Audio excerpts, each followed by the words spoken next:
Hey, I'm Nate Flax. I'm Noah Longworth McGuire. And this is Talking Lion. Talking Lion is a podcast focused on artist-to-artist conversation. We're primarily artists, a duo called Sleeping Lion, but we've been lucky enough to write, produce, and hang out with so many incredible rising artists since we started our project.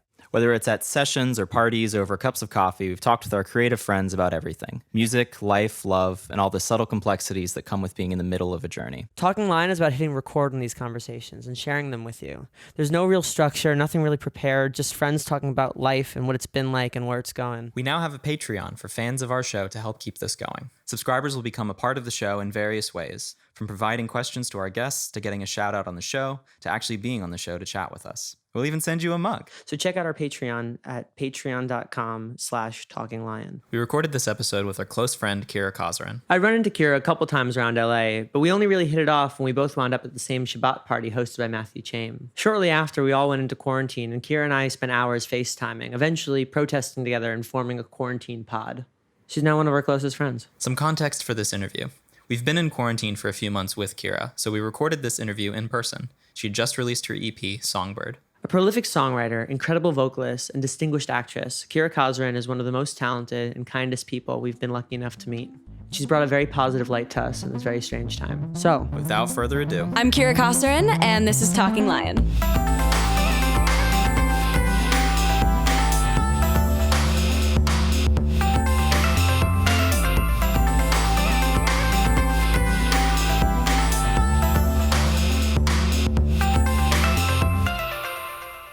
well, hey. Hi. We finally have you on the show. It's happening. How exciting. We were talking about it last night. It's strange because beginning of the year, I was just like, okay, who would be cool on the show? Like, and I put your name on a list of people, whatever. Having met at a party and talked for a couple hours. That was even before the party. Oh, was it really? It was before Shabbat. Just from having friends in common. Just from friends in common and liking your music and like all that, whatever. And little, we've in recent history have become crazy close friends. Yeah. We're a quaran-team now. We are. We're a co-quarantine. We became that like super, super close, just like FaceTiming at the beginning of quarantine. I think we had really like congruent anxiety that just like definitely. We were like really good companions for each other through that. And then we went to a couple protests together and just sort of formed this accidental quarantine pod that's been such a huge gift. It's been awesome. Honestly, like when the quarantine first started, I was kind of just like losing my mind a little bit, and then I really?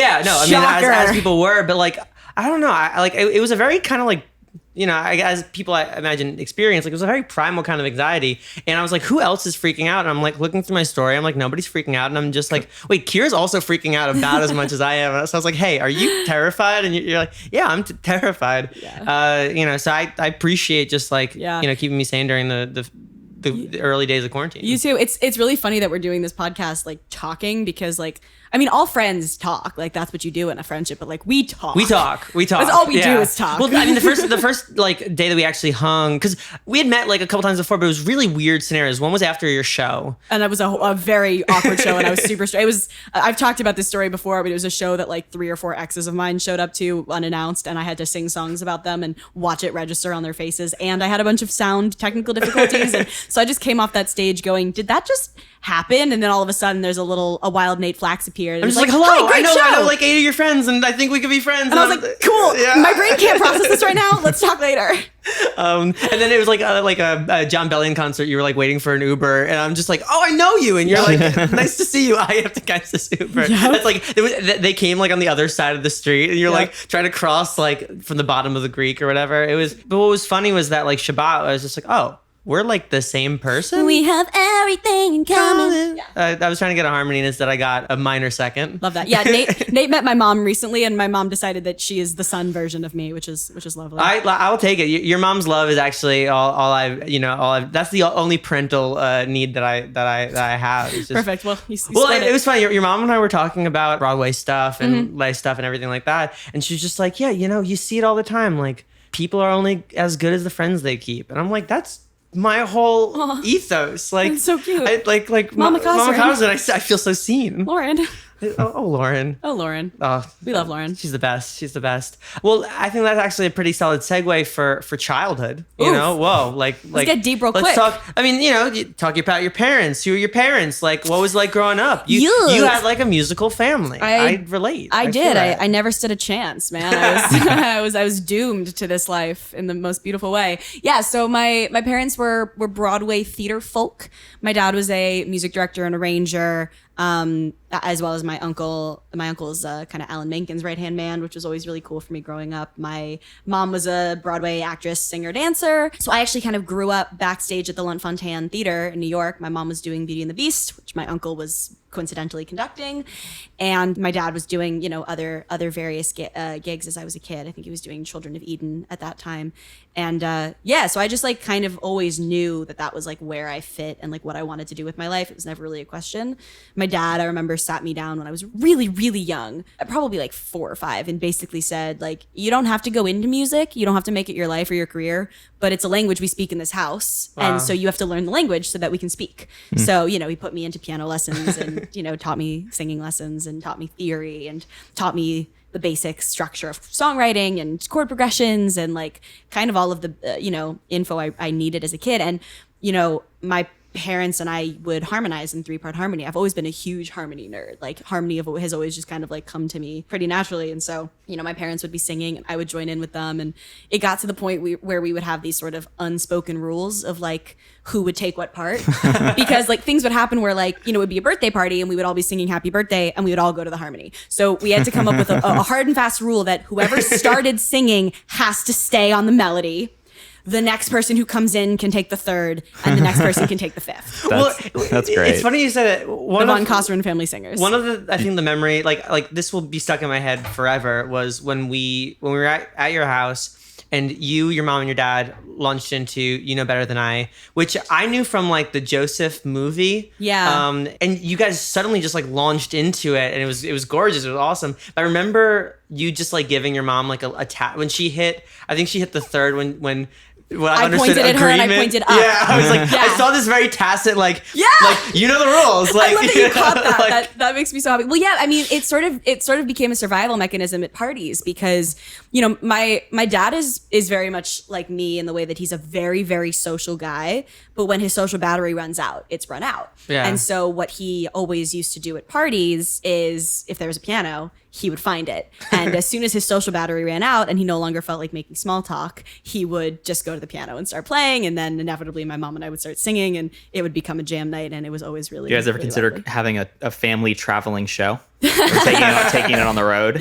You would the Kosarin family quartet or whatever. Yeah, you would think. Nope, it's a Kosarin special. You got to come over to witness it. Well, it's funny. And you both have. Yeah, I know. Honestly, yeah. it was a treat to witness. It was also a treat to watch you two playing and our other friend Max all playing on the piano at the same time, like my family childhood piano, and my dad like just watching and beaming and just being so excited, silently judging us.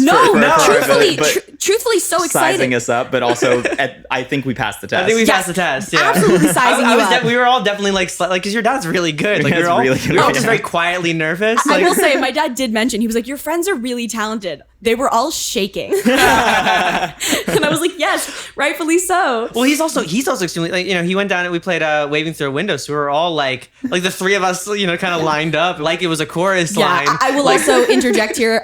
This is a whole other story, but my dad's right arm is paralyzed from an accident. He saved a drowning child in a hurricane, which is absolutely just the most my father thing you can imagine. Whoa. Yeah. So that sounds like a Cards Against Humanity I know, card. Yeah. Her name was Kira too. Whoa. She was 3. Yeah, super strange. But his right arm is paralyzed, so he has no feeling in his right arm, no movement in his shoulder, and chronic pain, and he's still able to play better than any human being has a right to play any instrument. It was wild, and and obviously he was reading it too, and it was really special. Like it was really, really cool. Yeah, it was a beautiful night. But yeah, it was nice to see the three of you interact in that space. I feel very similarly. My dad and my uncle are both piano players. Both have been in bands their whole life, and that was always like at Thanksgiving when they realized that their family battery was out. They would go to the piano. I would jam with my dad on Friday nights and stuff like that. And I remember the turning point when I could like play piano piano along with them. Yeah. Because at some point, they're playing piano and I'm playing chopsticks. Right. But at a certain point, you pass the threshold where you can play songs. Right. I remember when I got to the point on guitar where I was like, I don't know if I would say I'm like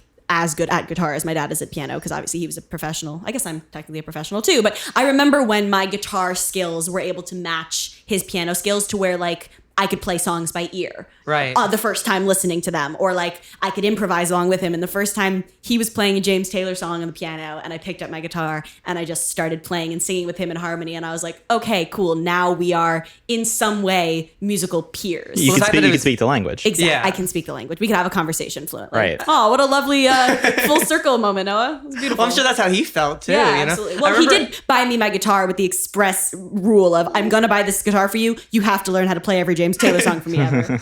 My mom loved James Taylor, but like my dad was like a rock person, so it wasn't gonna happen. Is that where your pop punk inclination comes from? That was a little bit. I mean, because I was like, I grew up with like sort of Yes and Emerson, Lake and Palmer, more the prog rock. Actually, it was fun. I was saying to your mom, I grew up with like Yes and Emerson, Lake and Palmer, and then the Pippin soundtrack, like which is just very. My dad did. I know. Yeah. His name's on the record. Very different. Whatever. I think Broadway brings out more pop punk than say prog rock does. But there was also like a bunch of punk bands in my hometown, and that was where that kind of came from. Amazing. I think it's very, very cool how you guys all interacted in that space, though, and obviously you guys love James Taylor, you love all these songs, but I feel like there's also a turning point when you have that dynamic when you start writing too. Yeah. I remember my dad getting very like, he like choked up a little bit because he's like, oh my God, like a song exists that my kid, Yeah. So did you have that moment? Like, my dad was always very supportive of me, like writing music. He always encouraged me. I never had a journal or a diary. It was always writing songs from the time I was 5 or 6. None of them were really very cohesive until I was probably 12 or 13. But I do remember, I think the day that he started taking me seriously as a songwriter was I was sitting at the piano in our living room in probably Florida, where I lived there from ages like 7 to 12. And I was playing a song I had just written, and he said, "Oh, is that Sarah Bareilles?" Oh, yeah. And I said, that's a compliment for sure. "No, I wrote it." And he stopped and he was like, "You're joking." And I said, "No." And he was like, "Lauren, Lauren, come here." And my mom came in. She was like, what? And my dad was like, "Don't say anything. Just play the song for her." And I played it. And my mom, I think, said the same thing. She was like, "Oh, is that like Sarah Bareilles? like Ingrid Michaelson or, Natasha Bedingfield or like, Natalie Imbruglia or like one of those Colby Calais." That's what it was. She said she asked Colby Calais. This was like who she was listening to at the time. She had a playlist called Girls. And it was like early 2000s pop girls. And it wasn't the HBO series soundtrack. No Lena Dunham. But that was the day I think my parents were like, oh. And it's interesting because we sort of had a similar day, the day that I think they started taking me seriously as an actor and realizing that I could potentially have the potential. Potentialize. Yeah, which they heard me on a Skype lesson with my acting teacher, again in Florida, and in the scene I was yelling at him. And my dad came downstairs to yell at me, to say, "How dare you speak to an adult like that? How dare you be so rude? This is not how I raised you." And I was like, "Dad, I'm doing a scene." And he was like, "Oh, you're good at this. Cool. Let's give it a shot." Yeah, sure. So you grew up in Florida. How old were you when you made the LA move? Yeah. So I moved here like 2 months before my 13th birthday, which is my 10-year anniversary is this week. Oh, wow. Oh, wow. Yeah. Well, hey, we'll have to celebrate. We absolutely will. I feel like every time we hang out, we have something to celebrate. We literally do. This group never has nothing to celebrate. I think it's also because, and this is also one of the reasons I think you and I, Nate, got so close during quarantine, is because we both sort of didn't know what we were doing with our releases and both sort of decided to release this accidental EP project in a way, sort of on a similar timeline. Like we say our EPs are like cousins who got to grow up together. Very much so. And our releases were skewed by 1 or 2 weeks. Yeah. So every day it was either like we submitted it, we got the master, it's out, it's released, the music video's dropping, the merch is dropping, the lyric video's dropping, like, all those little fun milestones that you genuinely really have to celebrate when you're an independent artist and you're just doing absolutely everything by yourself, and everything takes an inordinate amount of power and strength to push through. And I was telling you this, like, I feel like in a lot of ways, like you've even just in the last like couple weeks and months have taught me how to enjoy this whole part of the process. Because what I like to do is the planning. What I like to do is like make it, and by the time a song is out, like Noah and I are already checked out. Like by the time a song is like there, I feel that it feels like the end for us, even though it's the beginning for everybody else. Yeah, and that's the thing is like by the time a song comes out, most people don't know this. Like that's a month after the song was finished. Like you have to deliver a month in advance. And so a year to 6 years after the song was written. Right. Where Fine drops tonight. You guys wrote that 5 years ago? 5 years ago, yeah. First Love Never Lasts, which has been pretty consistently people's like one of their favorite songs on Songbird. I wrote literally 3 or 4 years ago. So that's the thing is like, we've had our relationship, we've had our time with it. By the time we're done with it, we don't even want to hear it anymore because either you hear it and you're like, you catch something and you're like, well, it's already out for distro, or you just heard it every time you listen to a mix, every time you listen to a master. And I don't have to tell you, I'm telling the fair listeners. I mean, you're listening to essentially the same version of a song with minor tweaks, a couple dozen times. It's only 3 minutes audio, and you got to go over every inch of it. Yeah. It almost becomes like if you're watching a TV show, right? And you have to watch it 50 times, and every time you watch it, it gets slightly more pixelated, and you notice every individual pixel. By the time it's out, you don't want to watch that TV show anymore because all you can see is the pixels. You can't. Yeah, all you can see is the pixels. And I think for artists like us who infuse an incredible amount of emotion and personal storytelling into our songs, I think a lot of the time it also carries an emotional burden. Oh, yeah. And when you release a song, it's cathartic and you're done and you're able to close that chapter in your life. So you don't want to go back and open it up again. Right. You know what I mean? Plus, because there's so much time since that chapter, you wrote the song when you were feeling it. Right. One of the paradoxes that I find in like actually putting out music and making music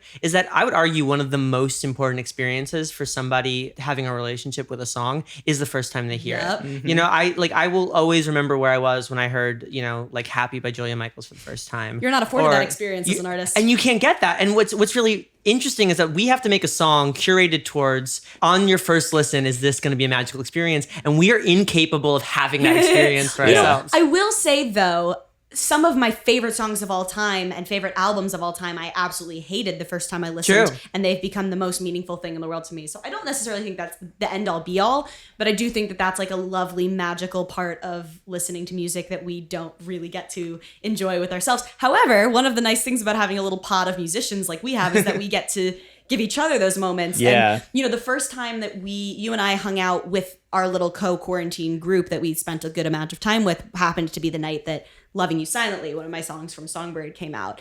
And that was a song that was a really stressful process to mix and really emotional for me. It was about moving on from a really intense, relationship and getting to watch you guys hear it kind of for the first time. I was like, oh, I get to vicariously have this experience through you guys, and what went into it. And then, we've gotten to do the same with you guys. Well, and that's kind of like, what I was playing as, like, it really hit me watching you hear my song like it was the first time. Like it was the first time, because it was just like kind of feedback. Like I was watching you watch us listen to the first time, and like and this experience of like, oh my God, yeah, these songs are out. Like this is happening. Like these are, things. And then you've given that to us when you're like, oh, it's 9 o'clock. We're listening to your song. Oh, no matter what we're doing, we'll stop. We've been watching any strange variety of projects where in the middle of it, we go, all right, stop, time to listen. It's exactly 9 o'clock. It's release time. It's release time on the West Coast. So like, in a lot of ways, it's kind of taught me to enjoy that part of it. Like that a release isn't just like,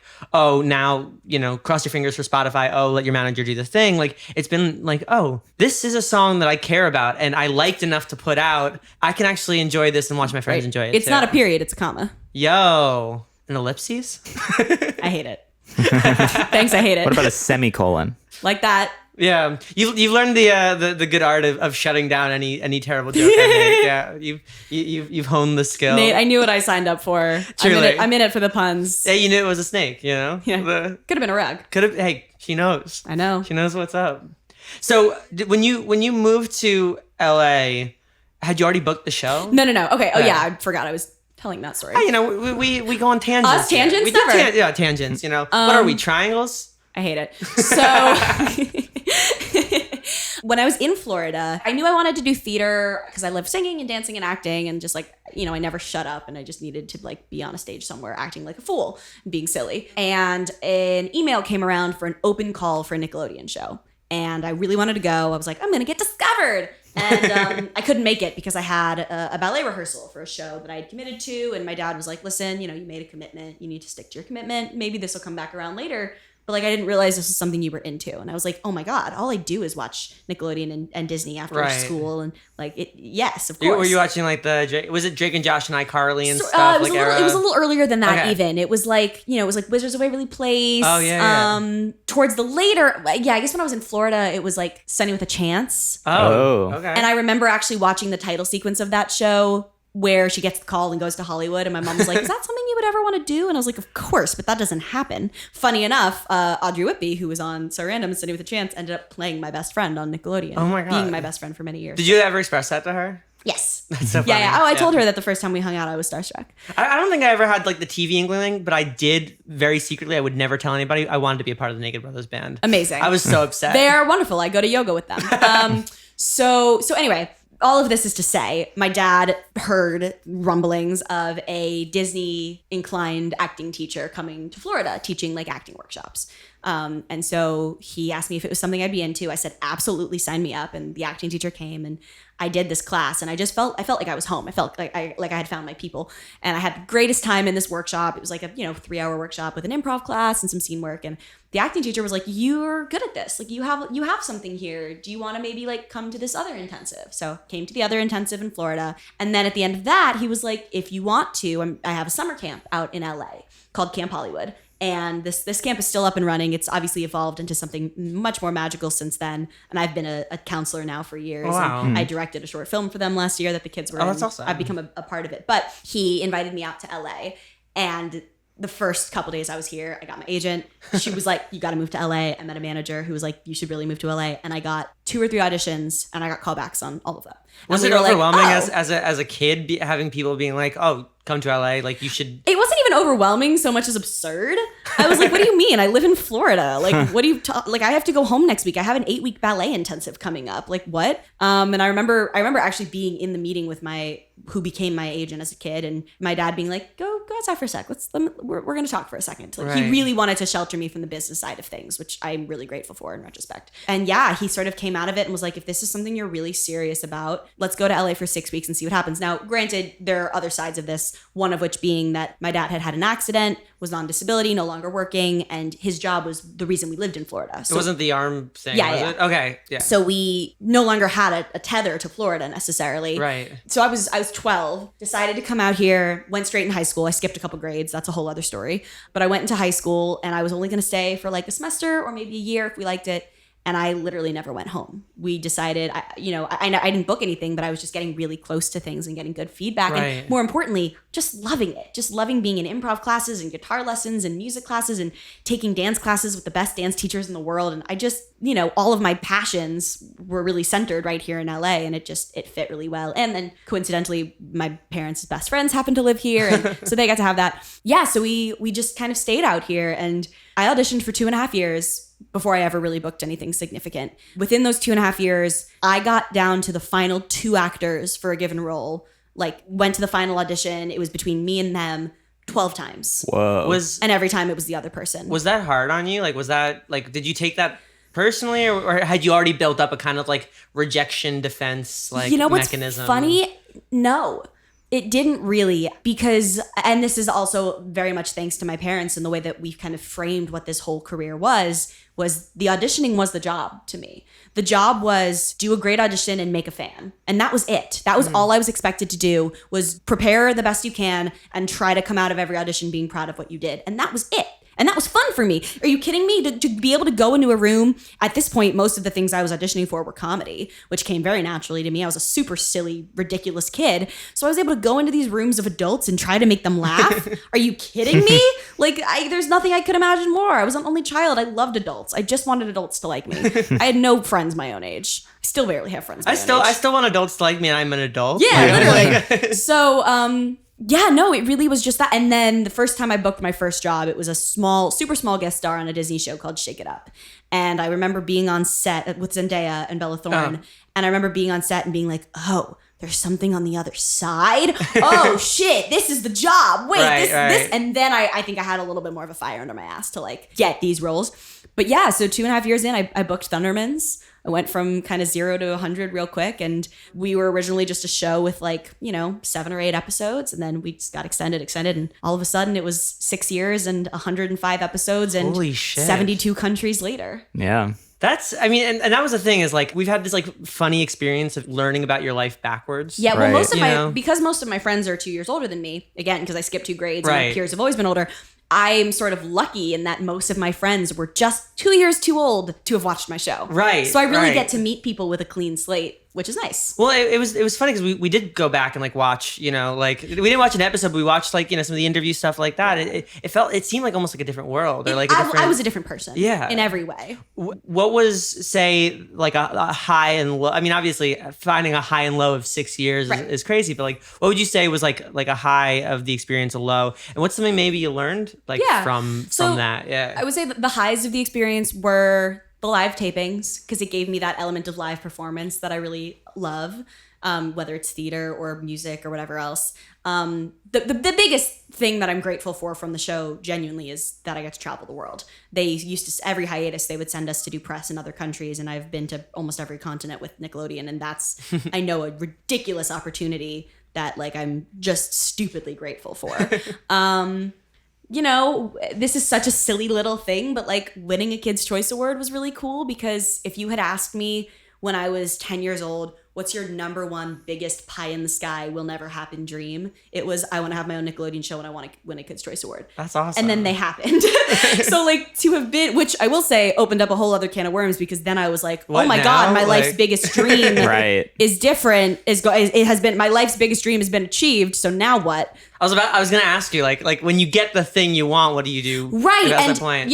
it's funny that I'm saying that sentence sitting here as an artist on your podcast. Right. The reason that I didn't really have any professional aspirations as an artist yet is because music has always been my therapy. It's always been catharsis. It's always been the thing that I turned to when I was stressed. And so ever since I was little, I was always terrified of turning it into my career, because Right. I didn't want to lose my escape and turn it into something that caused me stress, which it has sort Right, of, yeah. it's part of the territory. I wouldn't change it for the world. But you find, I think we've all found the nuance of like blocking off. Okay, well, here's the therapy time. Right. Here's the and business time, like- when you're a little kid, you think, I have to be happy all the time. And then you grow up and you realize work is work. Right. Whatever career you choose, you're going to have hard days. But if they're hard days because, In the work you like, because yeah. you care about Yes, what you're yes. doing, those hard days are worth it, rather than hard days where you're doing something that you don't have any desire to be doing. So yeah, so those are high points. Also, I'm not gonna lie. I played it off very cool, but when I saw the Kids' Choice Award at your place, I was like, It's always a fun moment. I always let people discover it. I was trying to just sort of like, oh, that's a cool. The kids chose you. Yeah, I'm like, that's a cool little They thing. did, I'm like, they did. can I hold it? You're like, yeah, you can hold it. Of course you can. I will say my apartment reads a little narcissistic, and it's only because I have a bunch of really cool like Nick merch from over the years. And when I moved out, my mom essentially was like, take it or it's getting thrown out. And I was like, I'm a super sentimental person. Oh, yeah. So I took every single bit of it, but that also has the unfortunate side effect of when you walk into my apartment, there's a huge bookshelf of knickknacks. I guess it's not unfortunate if you Knickknacks. knickknacks. Some of them are really cool, like 90s Nick memorabilia, which I'm proud of. But I definitely have like 2 action figures of myself Well, sitting on I my don't think desk. I never which is thought it was always strange. narcissistic. I was like, that's cool. I think if you have an action if you have figure an made action of figure yourself, of you yourself. got to put it on a shelf. Yeah. Like that's Fair. it comes If with the anything, I was territory. shocked it wasn't like in a glass case. Like if I had an action figure of myself, it would be like on my desk, like you know. Fair. No, it is. It's cool. I honestly, I think I have the small remnants of when I was coming up, when I was coming up in the young Hollywood world. There's sort of 2 different camps of kids, right? There's like the sitcom kids and there's the movie kids. And we all interact at red carpets and events and parties and whatever else. And I think there was always like a little bit of a sense of like, oh yeah, but you're not a film kid, you're a sitcom kid. Interesting. And that's ridiculous. That's absurd. You can memorize so much better than they can. No, Yeah. but not even that. But like, I was an actor doing something I really enjoyed and having fun and making kids laugh. Like, Right. I should have never been ashamed of that. But I think when you're, a young teenager and you so desperately want to have the respect and validation of your peers, and you end up in certain circles where you don't feel that, it sticks with you. And so I feel like I catch myself sometimes being like, oh no, it's silly. And I'm just recently starting to be like, no, that's a really cool thing that I did. Like, I'm allowed to be am allowed to be proud of that as a thing that happened. So I take it back. Well, I remember we were watching like one of the interviews, and you were sort of cringing at yourself, whatever. Yeah. And I we both looked at you. We're like, regardless of how ridiculous you might think this is cool. Like, this is an objectively interesting thing. You know? I think it's also, now that I'm saying this out loud, I think a big part of the reason that my brain decided to take it as cringe is because you know that period where you're transitioning from being a teen to an adult. Oh, yeah. And Yeah. all you want is people to take you seriously as an adult. And everything that I was doing for my job was serving the opposite of that purpose. Right. Serving to keep me looking juvenile. And, because that was the brand Of that I was course, of representing. course. And I mean, that sort of transitions into why my first album was called Off Brand and why my indie, record label is Off Brand Music, because that record was me giving myself permission to not have to worry about representing the brand well. Because I really did want to when I was working for them. I was so grateful for the job. I always wanted to be a good little representative of the network and do what I was meant to. But that was sort of me forgiving myself and giving myself permission to grow up a little. On the show, we've had like people who've done like American Idol, and that obviously American Idol is not the same as doing 106 episodes of a show, but there's still similar. the idea of the transition. People to be knew me in taken this seriously. space, and now I'm not only in this other space, but I'm potentially also like I have to make my own support now, Right. or I'm in this new world outside of it. Was the transition from actress? I mean, even though you were a musician at heart, was it the transition from Right, so- actor Kira to artist Kira really hard? So the transition is always difficult. And let me say this. If you've ever cast judgment on Demi or Miley or Selena or any of them on how they've done the transition, I just implore you to take a step back and consider what a strange experience that sort of an adolescence is and what kind of a position it puts you in. And I say that because I've gained a lot more respect for those kinds of people having now been through it. I think there's a few parts of the transition, right? So there is being taken seriously as an adult. Mm-hmm. There is being taken seriously as a musician. Mm-hmm. There is the layer, maybe this isn't something that everybody experienced, but something that I very heavily experienced, of having your sexuality completely repressed and controlled as you're becoming an adult. And it's sort of like a slingshot where you're getting pulled so far back in that direction that when those restrictions are released, you kind of want to be like, hey, everybody, I'm a woman. You know what I mean? Right. At least that was something I experienced. That's, there's a couple of pretty explicit songs on my record that realistically, I don't think I needed to put out. But in that moment, I felt like I needed to announce and assert myself as an adult person. So yeah, and then that is the other thing, coming from the Disney Nickelodeon world, it's sort of this, trope of well, you can't be a kid on TV anymore, so now you're gonna do music so you can be relevant, which people don't realize I was a musician first, and the TV thing kind of happened by accident. Right. And I was writing music the whole time I was on the show. I wrote 3 or 4 albums worth, which you guys have now heard, because the other night we did a night of let's show each other all the music we wrote when we were teenagers, and quite frankly, I think we all peaked as teenagers. Yeah, Honestly, honestly. just hearing all of your songs, like yours, Noah's, and Max's, of what we were writing when we were 15, 16. I'm like, were we great? Where did we go how much wrong? better have we actually gotten? Yeah, we might have to make a throwback project together. Oh yeah, that'd be really interesting. We are we can gonna- call it high school music. I love that. High school music. Put a pin in this conversation because I don't want to forget what we're talking about, but I do want to say to the world that's listening, because this will happen eventually. Nate and I had a conversation on FaceTime about will you remember me when the world starts up again? Kind of as a joke, but also kind of as are we going to be friends after this, or what is this relationship? When we first started talking, I would I was definitely not, because we met, but we were also so busy, so we didn't get a chance to hang after whatever, and then the world ended, in a sense. So I was like are we friends because it's convenient to talk to somebody else who's terrified, or are we actually becoming friends? So- and I was quietly, I'm haha, that's a joke. Do you think we'll still be friends when He we're said not? it, and I went, that's a lyric, and I'm calling dibs on it. And then I actually wrote a bit of a song about it, and so I think we're going to actually turn it into a real song. And I'm saying this out loud because Nate loves having documentation of absolutely everything in the entire world. Literally everything in his life, phone calls, food, whatever you can imagine, and voice memos. And I know that this is a voice memo that we're going to want to listen back to, whether it's in the podcast or not. So I appreciate you indulging my own need for posterity. of course, I love it. You are our group's resident documentarian. It's the least I can do to pay you back for all the great pictures you've taken. I think group's resident documentarian, I need that on a shirt, a mug, my grave. That's just Yeah. I got you. But anyway, yeah. So that has been a big thing, is sort of the quest for conveying authenticity and just conveying that I've been a songwriter and a musician my whole life. And just because it wasn't something that you guys were really privy to, this is not just a fluke. This isn't just like because I'm too old to be on Nickelodeon. It's because this is the thing I care about more than anything in the world and have put in my 10,000 hours on. So, I think it's getting there. This project helped a lot. I imagine that there are people who are like looking at you and they don't see Kira, they see Phoebe, Absolutely. And like people even go so far as to say, stop singing, nobody cares. Go put on your spandex supersuit. I mean, that's fucked. Which is bullshit, yeah. and I know that's not true. Yeah. And I've gotten a very thick skin now to where that doesn't affect me anymore. But it did for the first, year or two. I think what's really interesting is that when I met you, you were Kira Kosarin, the artist. Like I didn't I didn't know any of this stuff. I just I'd heard you in the Time Flies thing. You come to one of my shows. Yeah, and I was at your show and I was like, oh yeah, this is an artist. Like same as any artist I see any Tuesday night, like whatever.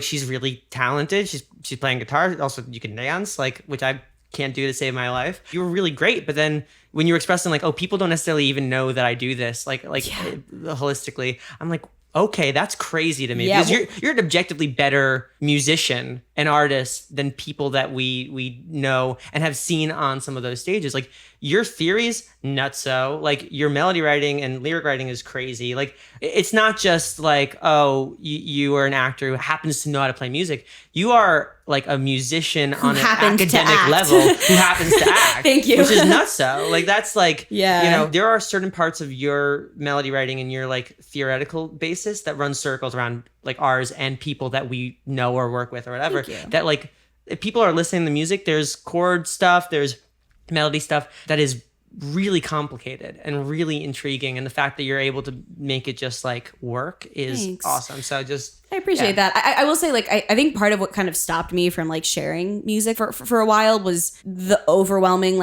paralysis of I need to show everybody everything I can do, which is just where do you even start? Right. And the whole idea of having to show people something just never sat right with me and never felt right. And so I think I had to sort of organically transition into, rather than I need to show people I've grown, I need to spend my time growing. And if people catch it and notice it, great. You know what I mean? I'd rather put the time and effort into evolving and maturing as a musician and just continuing to make whatever I make and putting it out and letting people find it than being hey, look what I can do. Hey, look what I can do. Hey, look what I can do. So it maybe is a slower process, therefore, but I think it's kind of nice that I get to slowly bring people along on that journey. I think people also need to realize that artists aren't just existing in the world of making their own music. I mean, I think what I always love about artists, and the reason we started this to begin with in two facets, is artists have a hand in everything that they do. I know how involved you were in getting your merch together. Oh my God. Everything. Yeah. I know how involved you were in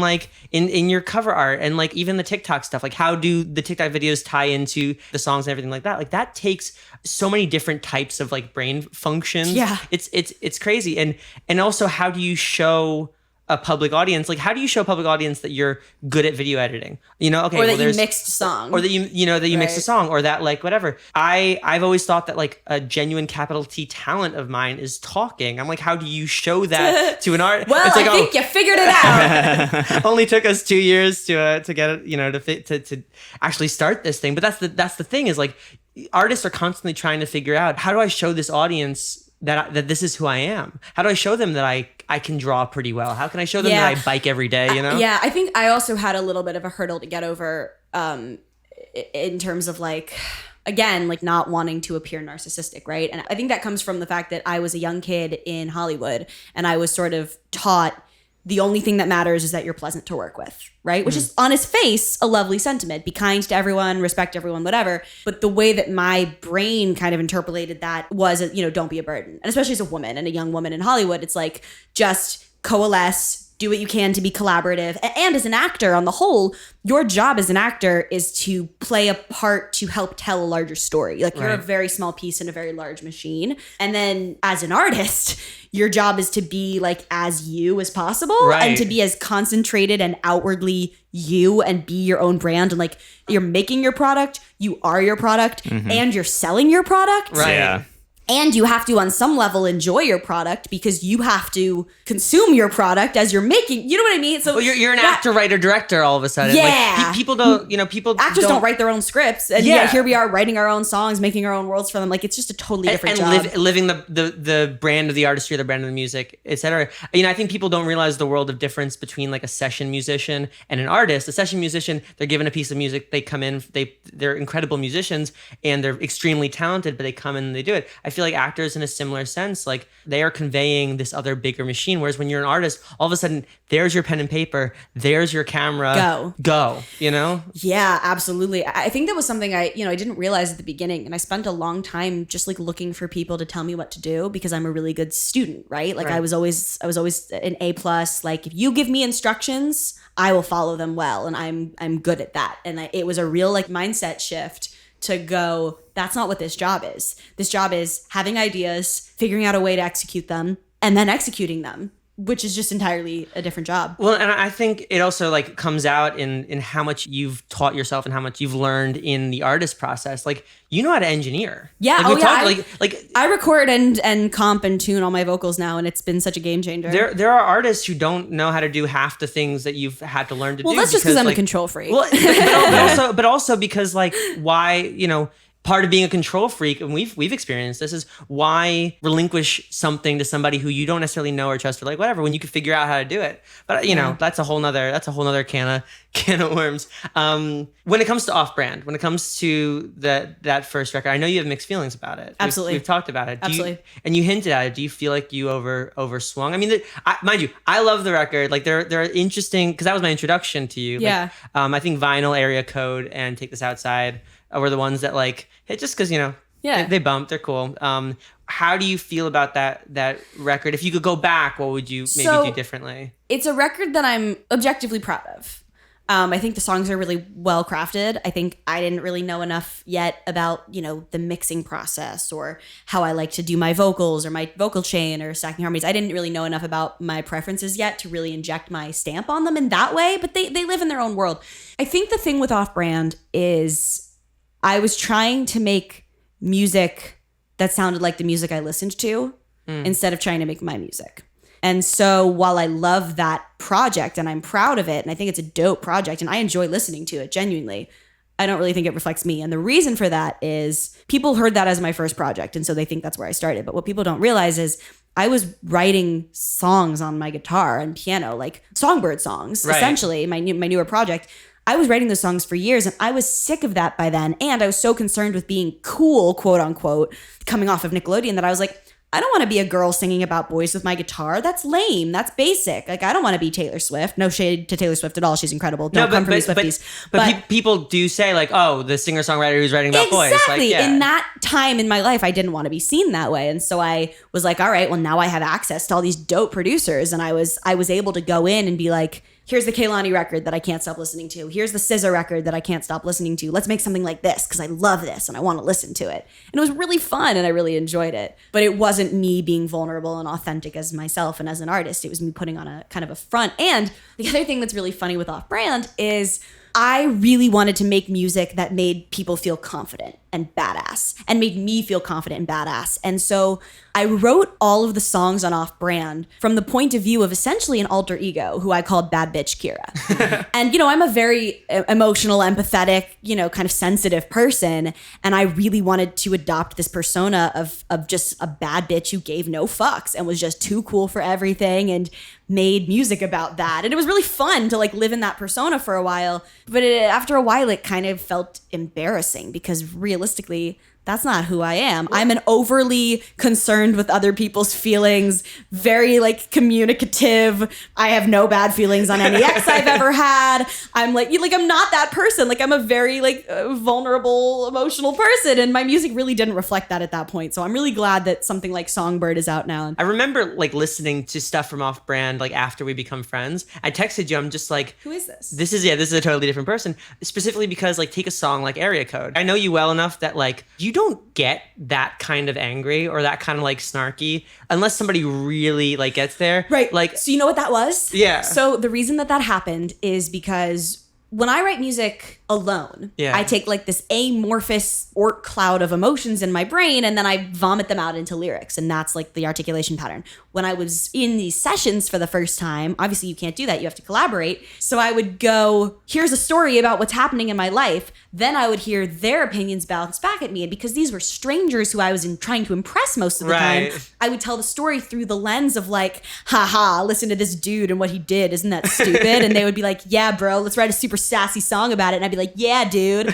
And we would write a really sassy song about it. So that's the thing is like, I know now, like specifically in this moment now, that like the story of Area Code would have probably initially made you sad. Like in the same way that anything that doesn't work out like you expect it to would be. Like we don't get angry first. We were talking about that yesterday. Like we just don't get angry first. Yeah, rage is not really one of my like emotions. I get like, I'm going to be that parent that's like, I'm not mad, I'm just disappointed.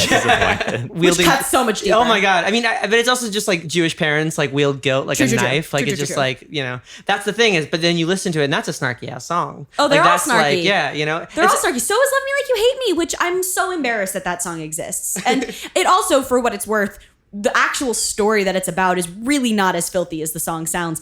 If anybody listening is like an R&B head and wants a super sexy song, like I've literally had couples come up to me after shows and be like, we love your song. No. Like, we love your song. And I'd be like, I get it, you fucked. Bye. Like, thank you. I don't want to know that like, I get it. I appreciate it. So if y'all are into that, I really hope me talking about this record in this way is in no way making it seem like it's not a project I'm proud of. Well, people can have their relationship to their record. It genuinely, like, truthfully, if I had to pick a record to listen to between Off-Brand and Songbird, it would probably be Off-Brand. But if I had to pick a record that represents me as an artist and a human, and I think shows technical proficiency and speaks to a different kind of emotion and a human experience, it's Songbird. Well, that's something that at this point, we've been a band for 5 years. Like, we've had to grapple with that because we're Broadway kids, we're folk kids. Like, you know how much I love pop punk music, which is, and yet we're making pop music. You know, we're making electronic pop music. It's interesting. This is so funny, and say whatever you want about this, but Lil Dicky was a huge influence on me. And I mean, same to us. With it, He shocker. He has a lyric that's like, the type of music that I bump is not the type I'm brewing, and I love my funny stuff. I hope it's not confusing. Like, he has this song, The Antagonist, about how like, and he says in the song, he's like, this song is for me. This is because people who are outside of this world aren't going to get it. But I remember hearing that and it really resonating with me because I was like, damn, Dickie, you wouldn't listen to this album, but to me, it changed everything. Right. So it's sort of an artist's responsibility in a way to not worry about making the music that they want to listen to, but to make the music that only they could make because it will be the kind of music someone else wants to listen to. And I think the authenticity trumps everything. The next step is trying to find where the overlap is. And it was fucking hard. But like we've just started to get to the point where it's like, okay, it's stuff that we like to listen to, but also stuff that resonates with us. But then does that resonate with somebody else? Right. Like Don't Like Me kind of didn't resonate with people, but it came from a very real place and like whatever. So it's about finding that. Yeah, I think I'm starting to. I think there are certain songs, like we were in the car the other day, your iPhone was like connected and your music was playing and Loving You Silently came on. Yeah. And normally when my music comes on, I go, no. And it came on and I went, huh, in this context, this is a nice song. I'm enjoying listening to this. That's a new feeling. Well, it was my driving playlist. Like it worked, you know. And also we were like, I'm not changing it before 30 seconds is up because you need Skip that. right that 0.003 cents. I do think another thing that's like for me really affects whether or not I want to listen to my own music is if I wrote it alone or with people. And I find that when I write a song alone, maybe I don't want to listen to it as much because it's just so personal and I know it inside and out.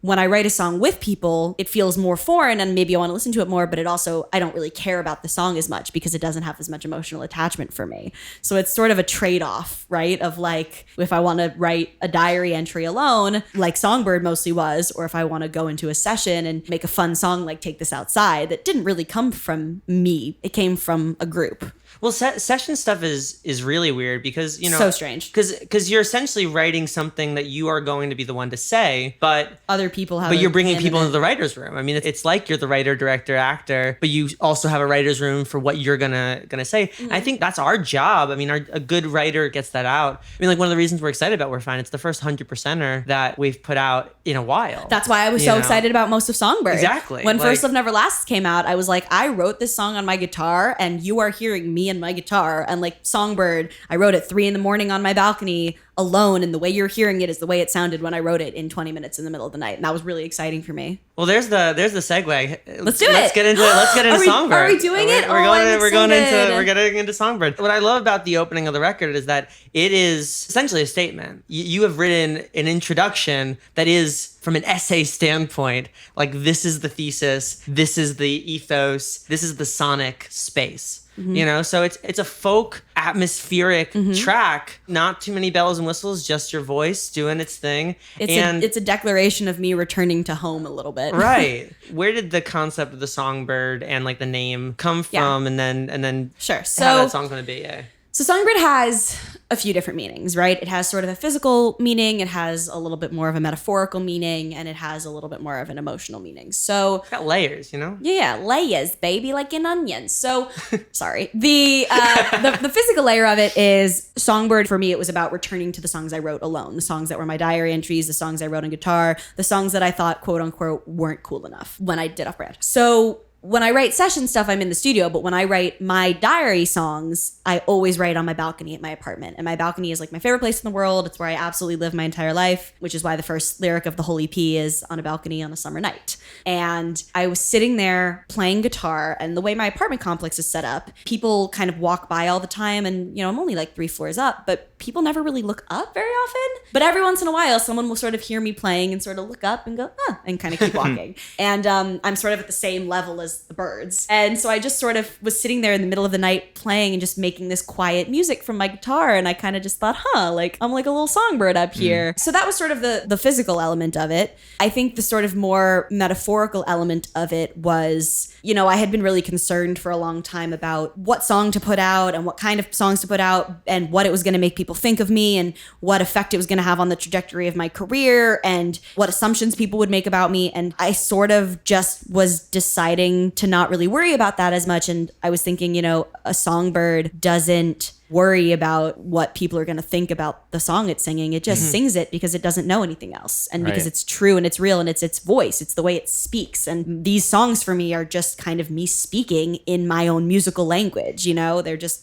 sentences. They're conversational for me. And so it was sort of giving myself permission to like not really worry about how people were going to perceive them and just sing my damn song. I think there were probably a bunch of, you know, kind of other meanings. I mean, look, you can go through the actual lyrics of the song and however deeply you want to dive into them, they very much kind of explain me as a person and the project. Which I feel like almost the tags at the end of each sort of like verse chorus structure is like the twisting of the knife of like the sort of introspective self-realization. So there's a couple lyrics that I actually would love to kind of dissect if I can. Absolutely. So I guess I was going to ask, are there any lyrics you want to dissect? So I guess the first one is, it's depressing that the best I'll ever be is just like this. I was going to ask you about that one. So it sounds like a really negative line at first. It sounds like, ugh, it's depressing. I'll never be better than this. But that's really not what it is. The line that comes before it in one of the verses is, there's a songbird with a way of learning lessons. There's a songbird with a thing for introspection. It's depressing that the best I'll ever be is just like this. There's a songbird with a way of learning lessons. There's a songbird with a thing for introspection. It's depressing that the best I'll ever be is just like this.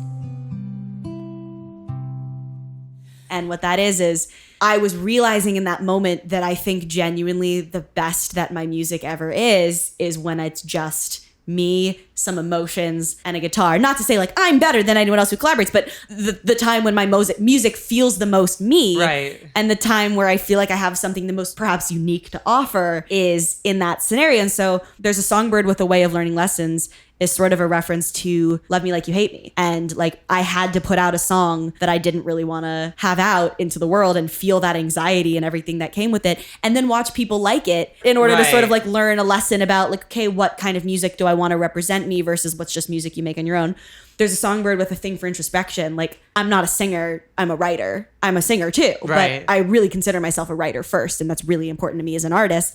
And then it's depressing that the best I'll ever be is just like this, is like, it's depressing that it took me this long to realize that, and I spent so much time and money and effort trying to cover myself with all of these barriers of backup dancers and sparkly costumes and pyrotechnics and 808s to hide me, when I was like, damn, maybe the best that I'll ever be is just like this, Just sitting with a on my guitar, balcony right. with my guitar, singing my song. So that's that lyric. And then there's a songbird on a mountain of expecting. There's a songbird to a crowd so unexpecting. There's a songbird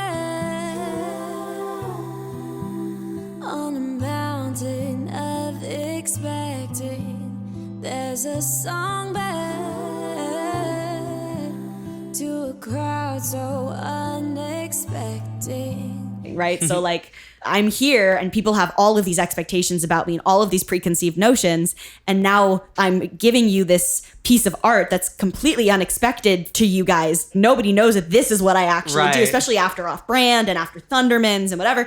It also sort of is a little bit of a slight physical reference to the people walking around my apartment complex who hear the music and go, where's that coming from? Because Well, they're I was an gonna unexpected crowd. In the intro of the song, is all that ambient stuff your... No, I tried to record it at my place, and unfortunately there were just too many like garbage trucks or whatever else. So that's actually sounds that we pulled from New York, Oh, nice. because the majority of the Songbird album is about moving on from a relationship that happened for me in New York. Right. And that's an integral part of the record. And I wanted it to sound like I was on a fire escape in New York, which is kind of where I fell in Kind of love like a little bit. Breakfast at Tiffany's a little bit? It was also a little bit inspired by Billie Eilish's record at the end of When We All Fall Asleep, Where Do We Yeah. Go, with the sirens and stuff. That siren at the end of the song is actually my voice. Oh, wow. Because we couldn't find a good siren, so I just, That's pitched it. crazy. Thank you. And then I guess the other one that I think is really important is there's a songbird on a wave of first impressions. There's a songbird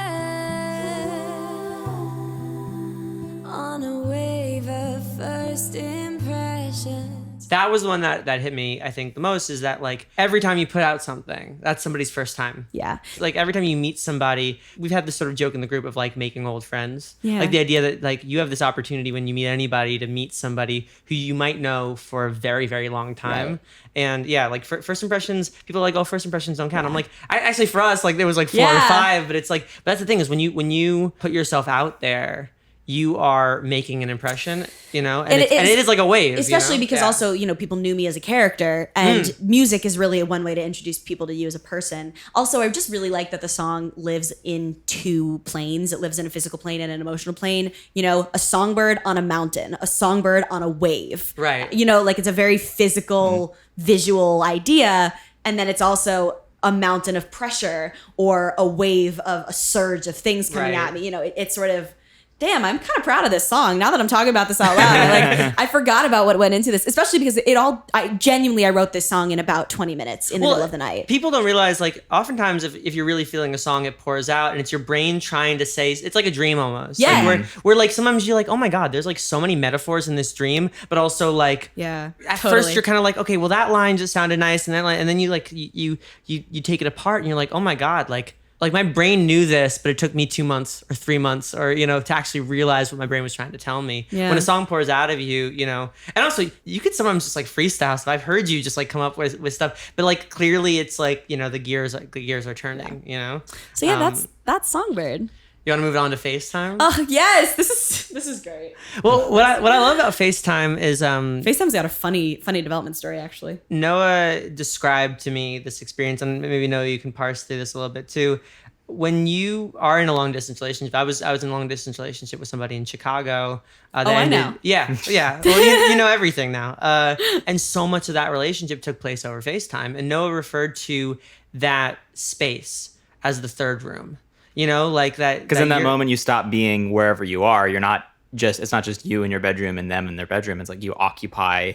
It feels different. Like, that moment when you hang up the phone, like when you're on a call with someone and all of a sudden, like, it's like the air gets sucked out of the room. It's like something changes. Like fundamentally, there's like a difference in energy once that call stops. Cause like when you're in that space with someone, it's really like you're in a different place with them. Totally. It's That's such why a- the such cover art. experience, That's why yeah. the cover art of FaceTime. So the cover art of Songbird is I'm kind of a bird falling through the sky, and the cover art of FaceTime is falling through cyberspace. Right. Well, that's the thing is like, and I've never heard somebody describe it as like the air, just like. But you're totally right. It's a great like way you to describe suddenly, it's like you've suddenly like woken up in a different room. You're like, how did I get here? Yeah. You know, it's like. Yeah. So but yeah, I can how go that into- song come to right, be. so Yeah. I can go into sort of the lyricism and stuff in a minute, but first I'll just start with one of the reasons that I didn't put out the songs I had written acoustically for so long is because it's really hard to find producers who are willing to take an already existing song and then build a track around it. Like everyone wants publishing, everyone wants to start something new. No one wants to be tied to whatever chord progression you did, especially because mine are always, because I write music and lyrics simultaneously, it's not like an easy top line track where you have 4 chords and then you just loop it. It's like my songs are kind of, they take an ebb and a flow, and that's annoying for a producer. Our niche is any producer that is like, oh, I don't want to do that. We're like, we'll take all of you. Perfect. So I found this, somebody who was super willing and excited to do that. He loved these songs I had written, and Cooper Holtz, yeah. who did vinyl. And so I came to Cooper with like, hey, I wrote a bunch of songs. And I think FaceTime was the first one that I brought to him. And I was like, hey, I wrote the song on the piano. It's really slow and sad, and I'm not really sure what to do with it. And he was like, what if we put it on electric guitar? Or maybe I had already like moved it to guitar and was playing it, but either way, he like infused a new energy into it. I mean, that riff is wild. Thank you. Like, Yeah. And I remember like that was hearing FaceTime was the first time that I was like, oh, these older songs that I felt like I'd quote unquote outgrown can totally take on a new life that feels very current to me. And that was really exciting. So FaceTime, in a way, was the beginning of producing the Songbird project. Loving You Silently was the song that I wrote, and Loving You Silently and Songbird were the songs that I wrote where I went, oh, these are going to be the heart of a new project. And then I pulled the other songs in. But FaceTime was the first one we produced. God, I think FaceTime FaceTime is up there on lyrics I'm most proud of. Oh, so this is the other thing about FaceTime, the writing process. So the song is about essentially, I fell in love with somebody over FaceTime. We were friends. We had only met in person like 2 or 3 times. And we just all of a sudden were FaceTiming 3 hours a day every day, and just realized, I knew the day I met him that we were going to be soulmates in some way. I just didn't know if it was going to be in friendship or in romance or neither or both. Haven't talked about this in a minute. And I woke up the morning after a call where we had been not sober and gone just like one step further than usual into like, you realize how I feel, right? I think maybe one of us had almost dropped the L word, or one of us had mentioned that we had gone on a date and spent the whole time thinking about the other.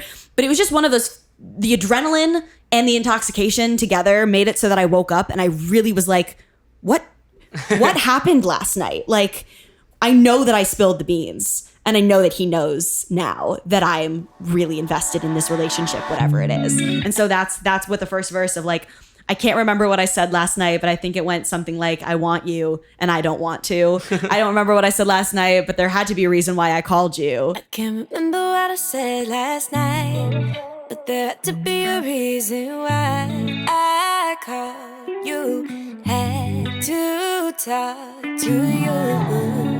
I spilled my heart on a FaceTime. Wish I didn't, though, to tell you the truth, because now there's no more playing it cool. Like now there's no going back.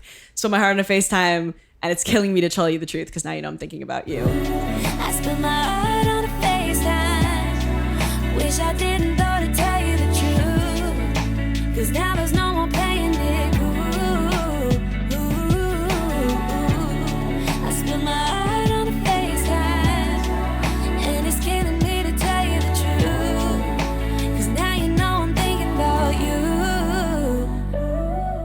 So I wrote all of that the morning after it happened. And then I probably wrote the second verse later that day. And then I didn't write the bridge until 3 years later. I knew I needed... We can relate. I knew it needed something. And I think actually what happened is my dad was in the studio. He helps, engineer my vocals and stuff. And my dad was in the studio, and I was coming into the studio with him so we could record guitar and vocals to send to Cooper to work on. And my dad was just improvising on the piano, and it just hit an emotional nerve that took me back to that day where it had happened. And I was like, don't stop playing that. He was like, what? Don't you need to work? And I was like, shut up. Don't stop playing that. Keep playing that chord progression. And I just sat there and got into like super intense writer mode. And I wrote this bridge that I think now is probably my favorite piece of music I've ever written. But yeah, it's where do we go from here? We all know there's no going back. Tried once, but it wouldn't last. I'm scared. Was it even real? Like, did I even say what I thought I said? Does anybody have a crystal ball, or did I already risk it all? Like, did I already completely destroy this? I still don't know how to feel. I'm not even sure if I'm happy that this happened or not. Been a long time on my own. Don't know what I even wanted to hear.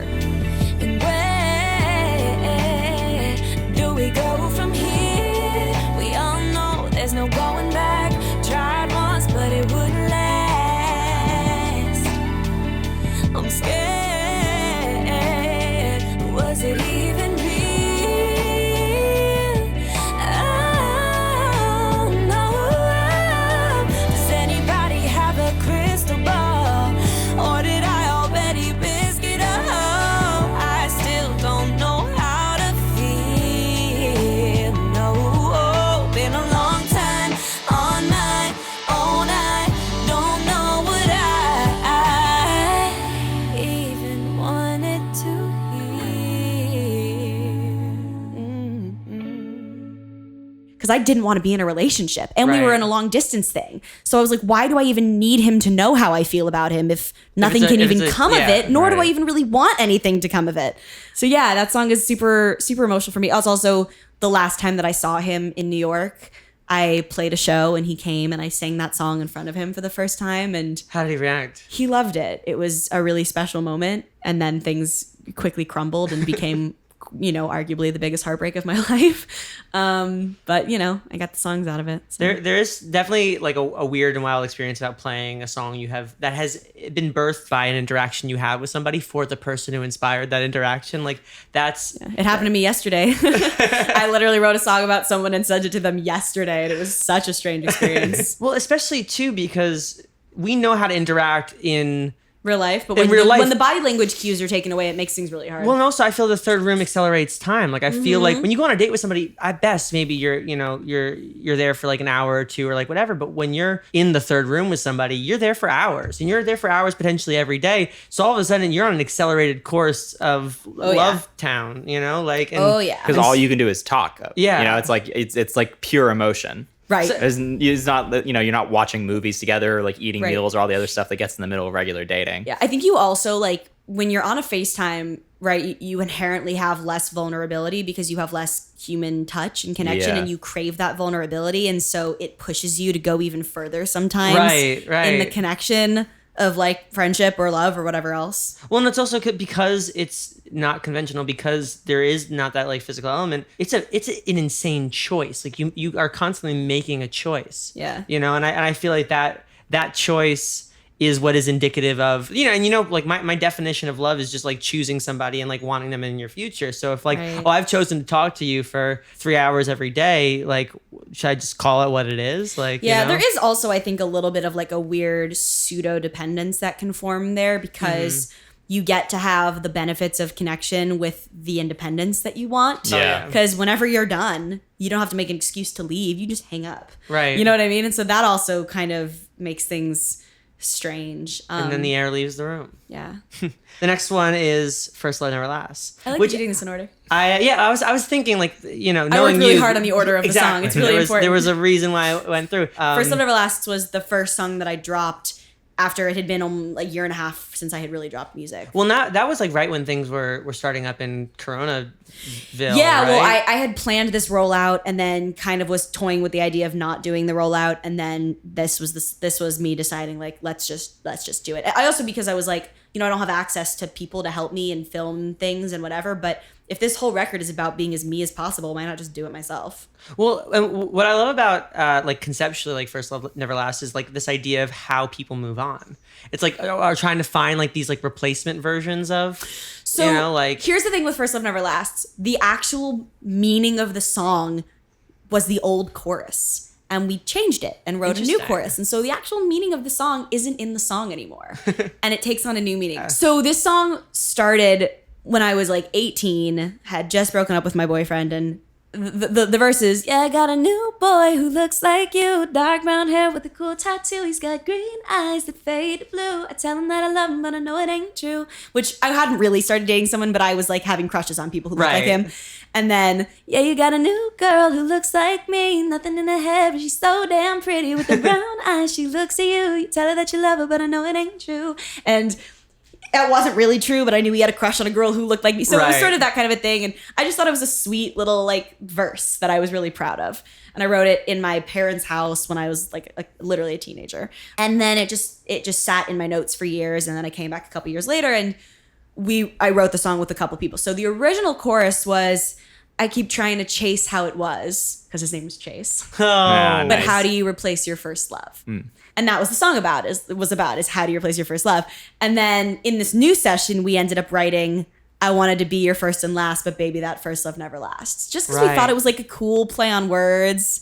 And I also just like the, why do we act like this works? Are we just making it worse? And the whole reason that riff exists is because when we wrote that song, that part of the song, I was obsessed with Again and Honey by Kehlani. Oh, yeah. And I was obsessed with the fact that she changed the riff slightly every time she sang it. And I would sit in my car for hours matching her riffs perfectly, which is why a lot of my riffs are very similar to hers, because her and SZA were who I was really listening to when I Right. started recording music and really finding my own vocal sound. And so for a minute I sounded kind Well, of like, and tying into like what would you listen to versus like who are you? But yeah, so and where's the overlap? that whole pre-chorus is fully because of Kehlani's Again. I give her all the credit there. Well, but again, what I do like about that chorus and like about like that idea, is that when it comes to moving on, when it comes to the people you end up being, it is in a sense a kind of version control. Totally. Like it's like you are either like with somebody who has these similarities to that person or different, or is completely different. Right. But there's always going to be some comparative at the early. Right. Well, that's why, I think probably my favorite lyric in that song is got me in bed with a stranger, with somebody who looks like you. Got me in bed with a stranger, with somebody who looks like you.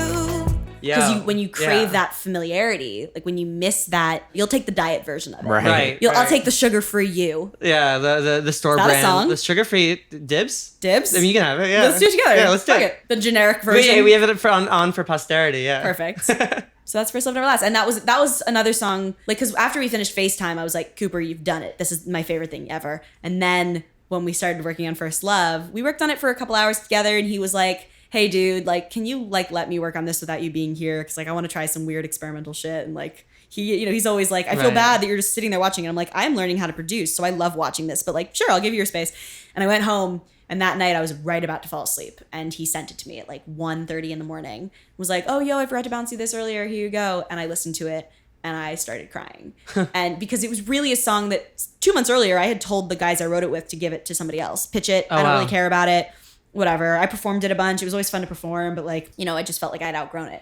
And then he sent me this track, and all of a sudden I went, whoa, this is the first time I've really heard me on a record. Like I would show this song to anybody and go, you want to know who I am as a songwriter? You want to know what my voice sounds like and what my vocals sound like and what my guitar writing sounds like? Here. So that was exciting to me. It was also the first single. Like That was why it was the first Yeah, single. like what was that response like? What was it like? Oh, is it It was crazy. Was it what you expected? People had no idea what to expect from me because they either didn't know my music and knew me as Phoebe, or knew me from Off Brand, Right. which is a very dark, edgy, sexy, R&B, hip hop, trap kind of record. So I think it really surprised people how light and airy and kind of girly and kind of sweet it was sonically, because that's something that I decided to no longer be afraid of. I realized that was my own internalized sexism, thinking that I couldn't do something wearing pink and being sweet and still Right. be a badass. You know what I mean? So, because don't get it twisted. So well, it's the badassness of vulnerability. exactly, exactly. Well, that's so. While I was working on the Songbird project before I wrote the song Songbird, the code name for it in my phone was Bad Bitches Have Feelings. Yo, That's great. Yeah, because the first album, like the fans, and we would all call it Bad Bitch Anthems. So then we were gonna call the second record Bad Bitches Have Feelings. I mean, you could put that on a shirt. Yeah, honestly, that's a great idea. I'll take 5%. The please. Songbird Yeah. merch is about to sell out, so hell yeah, Bad Bitches Have Feelings. But so that was kind of why I wanted to start with that one. I also just I think it's my favorite vocal performance on the record. I just really liked the way that recording came out. I think it sat in a really cool place in my voice. And it was also, I think I recorded it right when I had just started training with Eric Vitro. And he was like, my vocals were getting really strong. I was really starting to take seriously my instrument and cut out some habits that were not necessarily great for my vocal cords. And, Teach us. so yeah, I got you. The next song is something to look forward to. And Yeah, so this song doesn't really fit on the record. no, but here's the But thing. I'm glad it's there. I sort of disagree though. And I know it's your record, but I've had a relationship with it now. Yeah. Like, I think what's so interesting about something to look forward to, especially as this sort of middle track, is that, like, if Songbird, like the intro is, okay, I'm moving on from this sort of like superficial world I was living in. I'm moving on from thinking I need to be this brand or that brand or whatever. And then the ending part of that thesis being, and you're going to see that through the story of a relationship that didn't work out. There still is the B plot of, I had to move on from this thing, and something to look forward to, I think, harps on that. When people ask me what the record Songbird is about, I say it's about falling in and out of love with a person, with life, and with music. And so some of the songs are about falling in and out of love with a person, and something to look forward to is the song that's about falling in and out of love with life and music. And it's nothing's really wrong, but nothing's really right. I can turn it on, but after hours, I don't want to smile no more, not until I know what's for. Nothing's really wrong, but nothing's really right. I can turn it on, but after hours, I don't want to smile no more, not until I know what for. That's the thing. for? It's the after hours thing that really strikes me. It's That the actually, idea of that phrase is credit to Rachel West. Hey. So let me tell you the story of that Yeah, song. of course, Because I think that's kind of integral to what that song is to me. So I had a session with a producer that I had never worked with before. And I was a little nervous about it. And he was like, I don't really write, so you're welcome to write alone. Or if you want to bring a writer in that you really like, go for it. And I had just written like 4 songs that I loved that aren't out yet, that I'll still probably release at some point with this writer, Rachel West, who's just absolutely lovely. I just adore her. And I was like, hey girl, I have a session, come write with me. I woke up that morning with a lot of anxiety. And that's something that I kind of just struggle with as it is, just it's part of my body's chemistry, whatever. I was dealing with that. Also, my dad had just gotten really ill and I was dealing with that and just a lot of uncertainty. And I had been doing a lot of sessions and making a lot of music and had no idea what I wanted to release or what I wanted to do next. And I was so tied up with this idea that I just wasn't where I wanted to be as a musician yet. And I wasn't really enjoying acting anymore. And I was just kind of getting into a tough spot. And I got to the session thinking everything was going to be fine. And we just kind of had a little bit of a sticky point getting the chemistry going. You know how that is. Sometimes you just have a session that just doesn't flow. And I broke down crying. oh wow.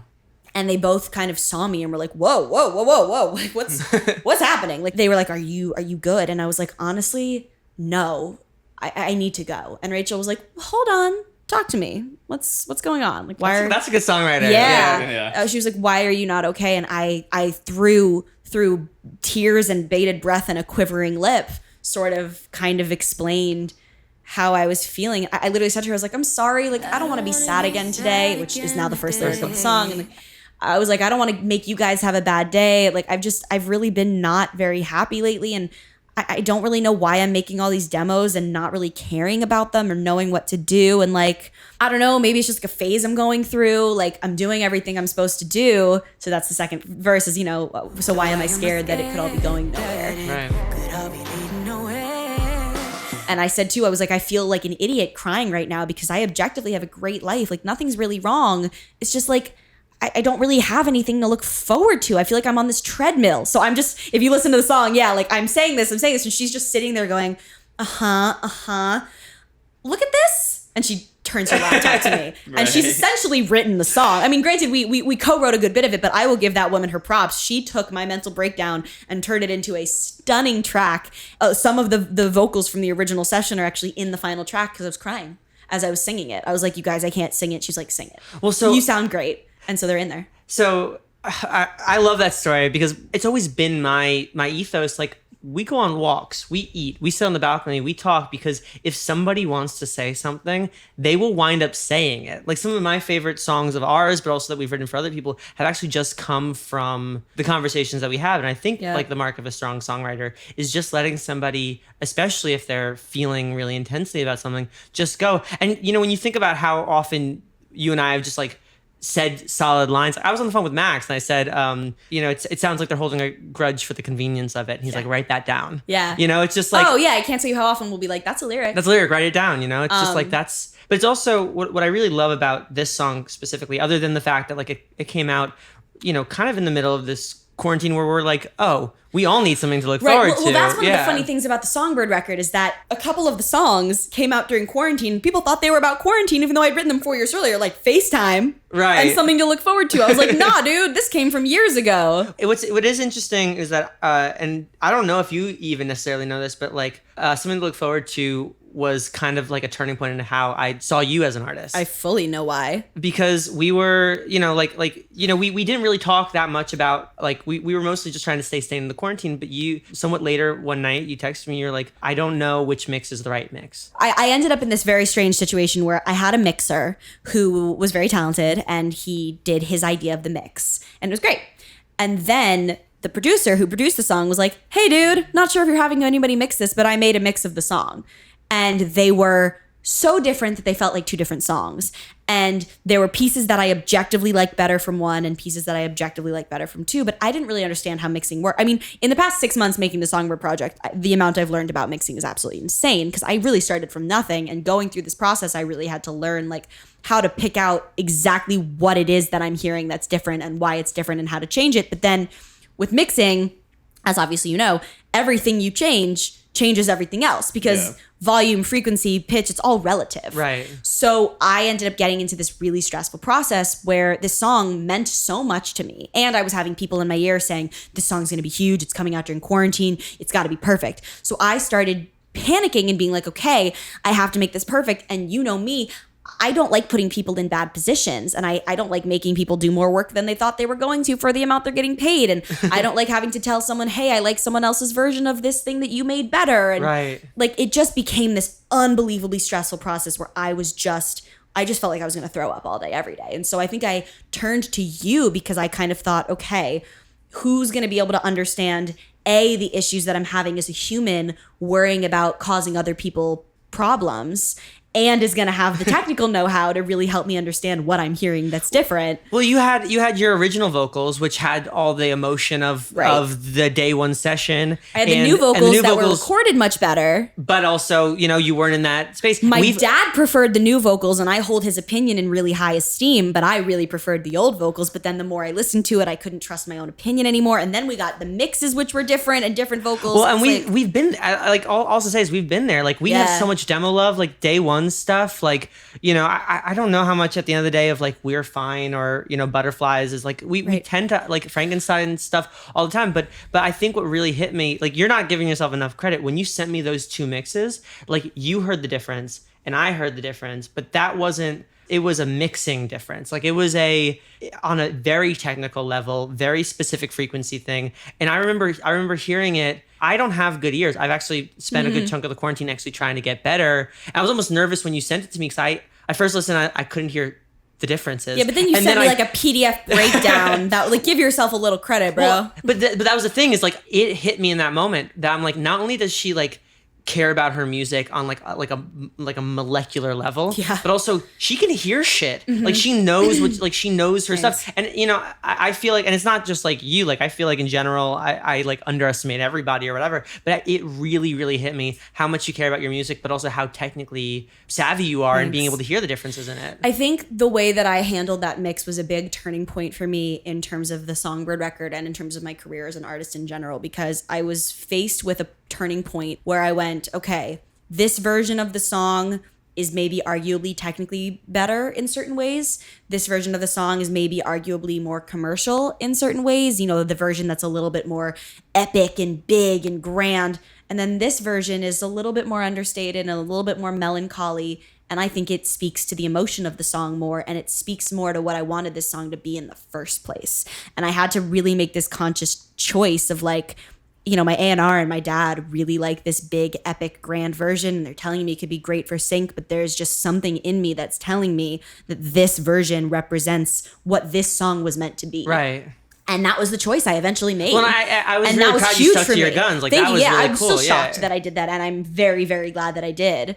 Well, I remember we got into a kind of discussion about what the bridge was like what the bridge was doing. Yeah. Is the bridge this like workout at the gym, like big old massive like thing, or is it like, okay, I'm feeling this way and I'm I'm actually gonna be mad for a moment Right, and slowly feel that. Right. So you know? more specifically, if you haven't heard the song, the bridge is literally just one lyric repeated, and it's "When will I get off this treadmill I'm running on?" When will I get off this treadmill? I'm running on bet that I'm losing my head, but I carry on. When will I get off this treadmill? I'm running on bet that I'm losing my head, but I carry on. When will I get off this treadmill? I'm running on bet that I'm losing my head, but I carry on. When will I get off this treadmill? I'm running on bet that I'm losing my head. In one of the mixes, it was very vocal forward, which is very simple. Just here are stacking vocals. And then in the other mix, he had added these or pumped up the risers and, all of the other atmospheric elements and it from the jump.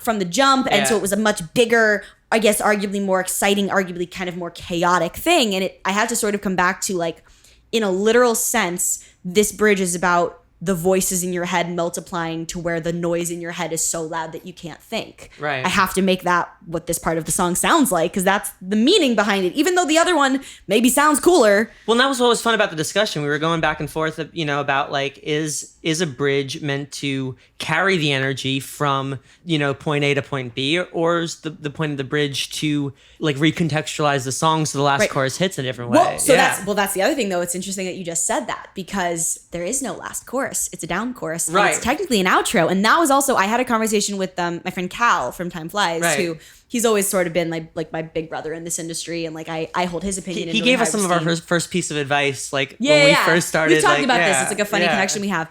But he was like, oh man, I really want another big chorus after that bridge. And I was like, I know you do. But that's the point of this is you want something to look forward to, don't you? You want a third chorus to look forward to, and that's not what this song is about. This song is about things keep getting bigger and bigger, and it's meant to be anticlimactic because that's what the song is about. Well, and that's why there's almost a Broadway element to it. Totally. It's like end of first act of like how do you get big, and then you're drop. Yeah, then you're like, oh, and then crap. all of a sudden you're alone. And it's also because it's about the voices get louder and louder and louder in your head, and then you shut them up and you realize you're all alone. And you never feel more lonely than when you suddenly realize you're alone. You know what I mean? Like when it's that out of nowhere realization. That's like incidentally one of my favorite songs on the record, just because of how much it like hit me at the moment when I first heard it. Also like where it contextualizes our friendship, but also because it is an artistic statement. It's like you made decisions. Yeah. For anybody who's listening, if you're so inclined for a visual, the music video for that is really interesting because we shot it in my parents' living room right at the beginning of quarantine when it was like literally you can't have people around, and both of my parents had COVID, so it was really stressful because we had to quarantine them off, clean everything, wow. And then I had one director, camera operator come in, and we just made it happen in my parents' living room, starring my mom's beautiful candle collection. And at first I was really sad because I had this whole idea of like a theater and a stage, and it was going to be this big grand sweeping video with big beautiful cinematic shots, and instead it became this kind of intimate video where you don't really ever see my face all that closely. But I love that because it's on the piano that I grew up writing music on. And it's almost voyeuristic in a way. It's like you're watching me in a very kind of quiet, vulnerable moment playing for myself, and I'm happy that was what it turned out to be. Well, and I appreciate the importance that you put on the visual element. Like I know each song had this visual element, and this like piece, yeah. That was something we didn't talk about with First Still Never Lasts that I meant to. So I knew I wanted a visual for it, but it was really the beginning of quarantine, and it was really at the beginning of me figuring out how much of this project I could do DIY. So I didn't tell anybody. I took my guitar and I hiked up like a half a mile up to the landing of my favorite hike in LA. And I got there at 6:00 and I just recorded myself in different settings, in different positions, playing the song from 6:00 to midnight, literally. Just over and over with my laptop and a speaker and my phone. And that was it. And I recorded these takes and I ended up getting home and I found one and I sent it to my friend Emma, who's an incredible graphic designer, and she's done some work for me in the past. And I told her what the original music video was supposed to be, because we were supposed to shoot the video the second day of quarantine. Right. The video shoot getting canceled was for me the first indication of how serious this pandemic was. That was my first like, oh, this really can't happen. Like I can't have 12 people in a room together. This is that real. So I told Emma all of the elements that were going to be in the music video.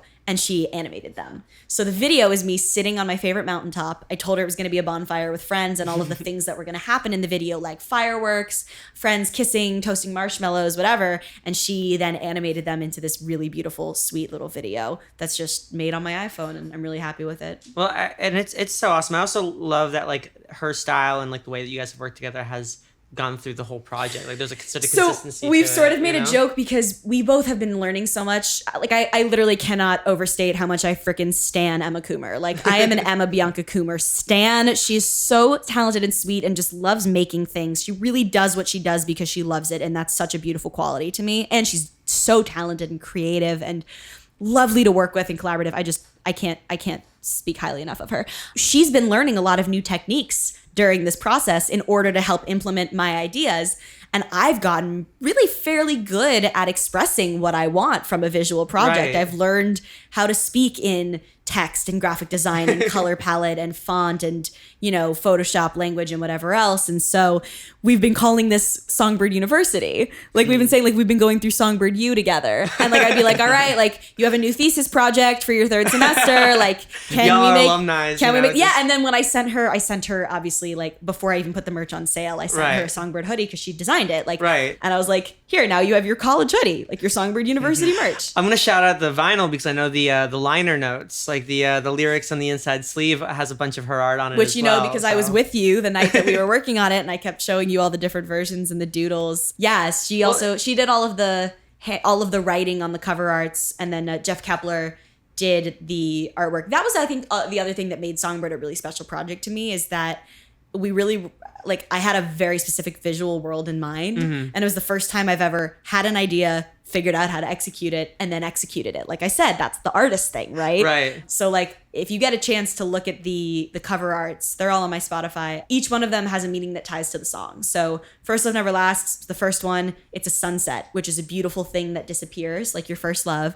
The second one is something to look forward to in the middle of the night, which is when you're waiting for the light to come in. It's a really dark moment.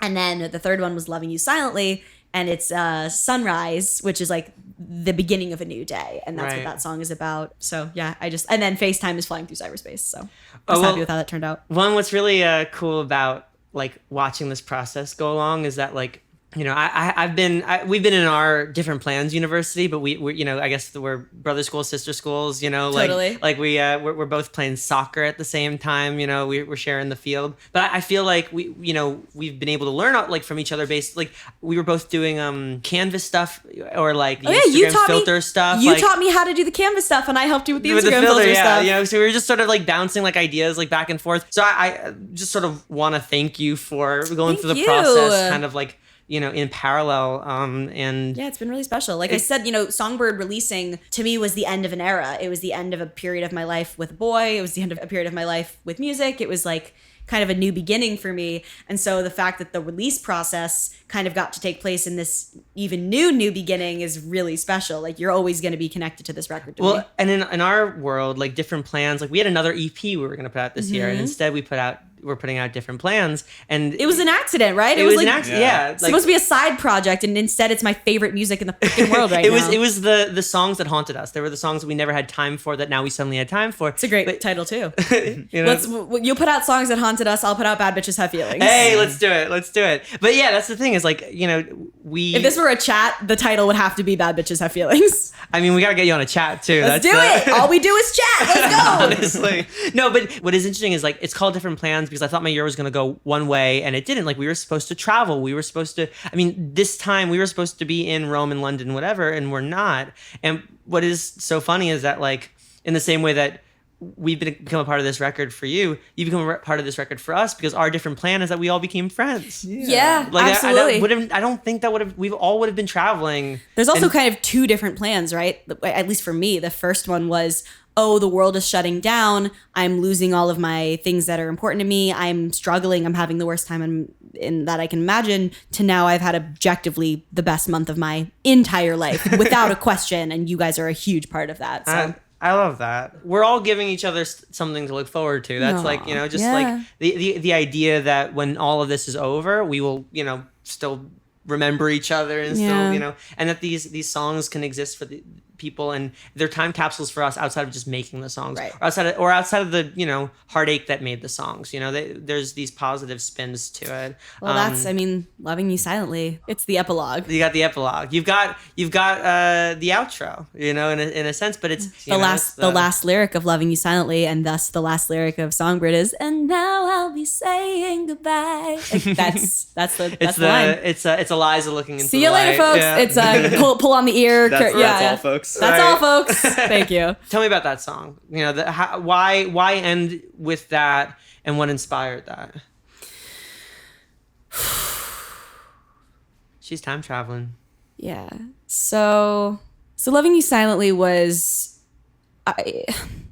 this digital relationship that happened in FaceTime. We never really were together, and yet it was without a doubt one of the most intense, passionate loves I've ever felt in my life. And I still truly believe he is and was a soulmate and always will be, as much as I believe in soulmates. Like, I don't think we're meant to be together. I don't think we were ever really meant to be together. But I think that we were integral in each other's lives. And I genuinely think that there are very few times I'll meet another human on this earth who I feel is seen and understood by. And I feel like I see and understand quite so much as this kid. And we had lots of sort of moments of mini closure because we never really had closure. Without going too far into it, I left a trip to New York kind of thinking we were going to continue this long distance thing, not really being exclusively together, but continue this thing of being best friends and talking all day, every day, and having a really vulnerable emotional connection. And he didn't want that. He decided that was too painful and too hard. And I fully understand and respect that. I think the way that it went down was unfortunate, but that's how endings and breakups always are. Long distance breakups are specifically bad because all you have is social media if you're so lucky. Yes. You don't get closure. So because of that, writing this song for me was kind of my own form of closure. And I had really moved past, if there was any animosity, I think I had gotten over it. And I also think he had started dating his new girl at that point, which I had seen that. And I sort of went, okay, I'll go on loving you silently, meaning I'm not going to interject. I'm not going to text you, even though I might maybe want to text you right now and let you know how I feel. I'm just going to send you good energy from afar. And that's it. I'll just go on loving you silently. So the hook is so I'll go on loving you silently. You're not the one, but you're still a part of me. We never won and never even really got to try, right? We never really got to be together. That's the line that gets me the most, yeah. So you'll go on living inside of me. Watch from the front instead of beside of me. So I'll go on loving you silently. You're not the one, but you're still a part of me. We never won and never even really got to try.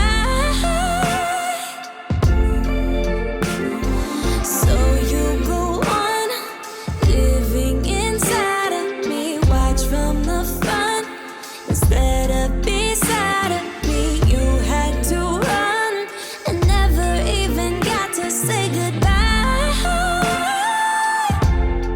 And that's sort of a reference to music, because it's like you can either be in the wings watching me sing this song about you with me, or you can watch in the crowd like everyone else, watch from the social media like everyone else, so sort of watch from the front instead of beside of me. You had to run and never even got to say goodbye, because we could have said goodbye when we were in person, and we didn't really, because it's too hard a conversation to have. And I'm sure he didn't know how he was going to feel when I left. You never even really got to say goodbye. You always said I'd break your heart one day. Ain't it funny how the roles reversed? Ain't it funny how the roles reversed? I should've known it from the start. Because he always was like, you're gonna ruin me, you're gonna break my heart. And I spent so long being like, I'm not gonna fall in love because this is a long distance thing. And it was like the moment I finally gave in, it kind of backfired on me a little bit.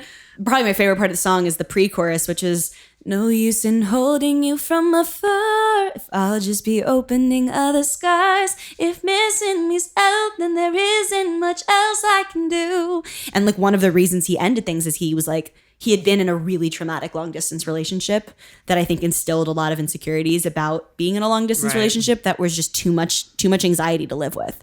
And I sort of was like, if loving you from afar is just going to open all these other scars that you have, there's nothing I can do about that. If my sheer existence is making your life hell, what can I do but step away? And then the whole I fly to you to make a plan, but there's no clarity in smoke and dust. Fly to you to make a plan, but there's no clarity in broken dust. Was, you know, I went there to try to figure things out. But, you know, how much can you figure out in a week of a 3 year long relationship, you know, like where there's just so many emotions and all of that, you know, all because the song, you know, is coming out today, or the song is coming out, whatever, it doesn't mean that we're still in that world, you know. Like we said, we get to recontextualize. And so that's that final verse is like, know about your flaws, would have been fine with me, you don't want help, I shouldn't have tried to be. Know about your flaws, would have been fine with me, you don't want help, I shouldn't have tried to be. I'm just myself, and now I'll be saying goodbye. And that's like, it wasn't fair of me to ask you to try to be okay. It wasn't fair of you to get mad at me for wanting you to be okay. You know what I mean? Right. Like neither one of us was in the right, neither one of us was in the wrong. It didn't work. One of the things that stuck with me the most, the next one said, is that we teach each other how to hurt each other. And it's like this idea of like, you know, because we're so vulnerable, we know the stories of how every relationship, you know, like ended. We show somebody our pressure points. And I always thought that it was like said in a sort of like hostile way, like, oh, like we give our pressure points so somebody can poke them. But it's also like, sometimes you can't help but to repeat your mistakes or repeat your patterns. Sometimes you poke the pressure points because you don't know what to do otherwise. Like sometimes there are all of these like these dynamics of vulnerability, I think, that come from these you know, intense relationships, and also these endings. I totally get what you're saying. And I think it resonates in that song too, that like you tried your best, you know, and in the same to the thesis of the whole record, like you tried, you know, this is a record of like you tried and some really great stuff came of trying, you know. Is that everything? No, it can never be, you know, and that's First love never lasts. Exactly. And you get something to look forward to. Exactly. You know? It was cool too to see Loving You Silently come out because it played on your face. You know? Yeah, so sorry, you know, we've dived into this kind of relationship that I genuinely haven't spoken about for a year. Also, we're coming up on exactly 1 year since I wrote it. To bring it back into the world of, you know, me as an artist and a songbird, and it is just a song. That is actually also one of the other things about why it's called Songbird, is for a long time I was like, I'm scared to tell these stories. And then I had to go, no, girl, they're just songs. Right. They were stories when you wrote them, but now they're songs. Just let them be songs. And so now it really is just a song. It's crystal. It's like it's crystallized moments or memories. Exactly. It's a moment preserved in amber. And the night that came out was so special because it was June 3rd, which was the blackout day for the Black Lives Matter movement. Right. You and I went to a prosecute killer cops protest in downtown LA that day, which was very intense. So it was too late to pull the release by the time I realized it was going to be on blackout day. And I didn't want to take away from the movement. So I just sort of made my peace with the fact that here's this song that's my favorite song I've ever made and I'm really proud of, and I love the video, and I'm just not going to post about it. Yeah. And it kind of hurt, but I was also like, this isn't about me. Like, there's a lot more important stuff happening in the world than some little love song that I wrote. But that being said, I forgot about it that day. Like, I forgot it was coming out that day. And then that night, we ended up hanging out with a new group of friends that was just this magical spark. Like, we just had the most incredible night. And then I think you were the one who was like, hey, doesn't Loving You Silently drop in like 2 minutes? Like, should we all listen to it? And this was a group of incredible Berkeley musicians who I had just started hearing playing for the first time and had massive respect for everybody in the room. And getting to watch them and you, who had been through this whole process with me, like listen to this song as a first impression of me as a musician, which is really what Songbird is to the whole world for me. So getting to see that in person happen in real time was so special. I'll never forget like the look that you and I shared. Like when I just looked at you and just kind of was like, wow. Well, that was you know, because what I was seeing was somebody presencing a song that meant something, suddenly existing in the world, and being grateful for that experience. I remember seeing it play out on your face and thinking to myself, I want to be able to do that. I want to be able to feel that. I want to have this relationship with my music that I think like it's within me to have that experience too. I just have to let myself do that. And that's what, like, when you looked at me, I was like, this is so good. I'm so proud of you. And oh my God, like, this is so special. Thanks. You know? It was also, I think, maybe the first song I'd ever put out that I really had zero things I would change about it. Mm. And that's a really cool feeling. That's a big statement. Like that's, and the song came out 7 weeks ago today. and I still wouldn't change a thing about it. And that's a really cool thing. That's huge. I don't think I've ever felt that about anything. Yeah, ever. it's massive. Not just music, but like literally anything. Yeah, I'll I've probably ever... never feel that way about it again. Like I literally every single time I listen to the song, I'm like, there is not a single thing that I would change, and that's a really special thing. So, what do you hope people take away from this record? I hope people take away from the record what they need. I mean, I think that if I had to describe sonically what this record is, it's that little pocket of melancholy nostalgia that you need to live in order to process sometimes. Like, you don't want to listen to a really sad song. You don't want to listen to a happy song. Sometimes you need something that's not neutral, but in a very specific part of the spectrum. And I think that this record really lives in that very specific part that I know I need a lot. I think I have a playlist on my phone called Emotional Release and one called Catharsis. And most of these songs I think would fit on either of those records. So I hope that people use it to get in touch with their own feelings and to like let themselves feel and then come out of it the other side. You know, I know you and I have had a lot of conversations about this in the past couple of weeks about crying. Right. Because we've sort of had breakdowns in front of each other for the first time recently. And like, I hate it when I start to cry in front of someone and they go, no, don't cry. When I start to cry, I need someone to say, come here, let it out. Yeah. Hug, cry. Yeah. Because you feel so much better on the other side. You need that emotional release. I think what I really like about this friendship is that we encourage each other to feel exactly whatever we're feeling. Like, if you're angry, be angry. If you're sad, be sad. Like, get it out of you so that you're not holding on to it and letting it fester and morph into something weird. Yeah. You know?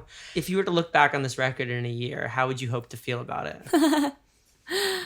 You know, I sort of already feel like I'm looking back on it from a year forward because I wrote the last song that's on it almost a year ago.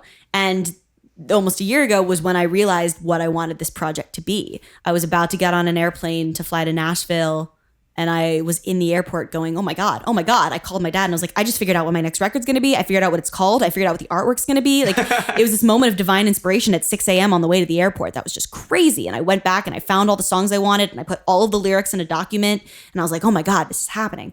So I look back on it now, and I hope in a year I will continue to look back on it as a time capsule and like a lovely representation of a period in my life. I look at it as a turning point in my career already. And I hope that I continue to. And I hope I look back on it and I go, oh, hey, I wasn't quite there yet, but I hear the building blocks of what was about to be next. Like, that's what I hope with Songbird. I hope that this marks the beginning of kind of something new. And I think that I'll continue to make music that feels more quote unquote my sound or quote unquote my vibe or more fun to perform or what makes me famous or blah, blah, blah, blah. But I don't think anything is ever going to be so authentically, this was who I am in this moment. And this is an audio snapshot of who I was at a certain point in my life. Well, and just like relationships, like any record that you make is a part of you either by, oh, this is what I did right and I want to do better next time, or this is what I did wrong and I need to, shift away from it. Like Off-Brand and Songbird are part of the building blocks that now can build whatever's coming next, like that's exciting. Like I'm looking forward to even just hearing some of the new stuff that you're working on. I'm excited to be potentially a part of stuff, absolutely. Like that'll be, it's just it's a special record, and I'm grateful that we saw it develop, and it's nice to talk about. It's nice to talk about it as friends. It's nice to talk about it. Yeah, I'm grateful that it came out during quarantine. You know, I'm grateful that it came out during a time where I was really forced to look inward and go, what can I just do on my own here that feels the most just, comes from home and comes from the heart. And I'm really happy that was how it came out. I feel like it will always represent a small glimmer of hope in this very strange time. And I think it also was a really, quite frankly, maybe the hardest thing I've ever done was polishing off this record. The beginning was easy. Writing is not ever hard for me. Like, not to sound cocky, but like, writing that's the part is, that comes naturally. It's the packaging and the product and the selling of it that's difficult, and the finishing. And it was really one of the hardest projects of my life. And to know that I was able to come out the other side of it okay is something that I'll hold on to forever. I mean, I'm a fan. Like, I think it sounds great, and I hope everybody listening, if you haven't heard it already, please listen. Well, Kira Kosarin, Saren Kiriko, Kay Sizzle. Are you ready for the question round? Yay! Let's do it. Let's do it. All right. First question of the question round. What is your phone background? My phone background right now is an image by Jeff Kepler, who did my Songbird album art. That is just a beautiful moon in a sky. Before that, it was my dog Delilah. Nice. And before that, it was a picture I took of the sunset at the top of my favorite mountain in LA. Speaking of Delilah, Alan C., our Patreon subscriber, has a question, which is, if you could have any pet, what would it be? Ooh. I mean, Delilah's pretty great. Like, I mean, no, realistically, like one day when I have a house and a partner, I want a golden retriever. I would love a lab, and I would love like maybe like a Bernese Mountain Dog because my family had one when I was little. But yeah, I don't crave like a weird exotic animal.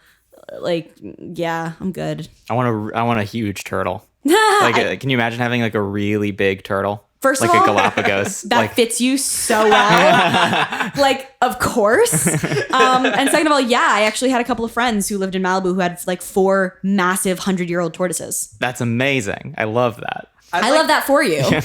I'd like a really like beautiful, well-trained monkey. Like like just a little monkey on my shoulder, like pirate like style. Apu? Like Apu or like Momo or Jack. Momo. Wait, I changed my answer. I want Appa. You want Appa? Appa would be the best pet. I want Appa. We really think the show should have been called Appa the Last Air Bison. Literally. He's the star of the show. Truly. Appa's the MVP. He is the CEO. Is the CEO. He is actually the president of the company. New president Nick is Appa. Hilarious. Love that. Do you have a non-musical hobby? Yoga.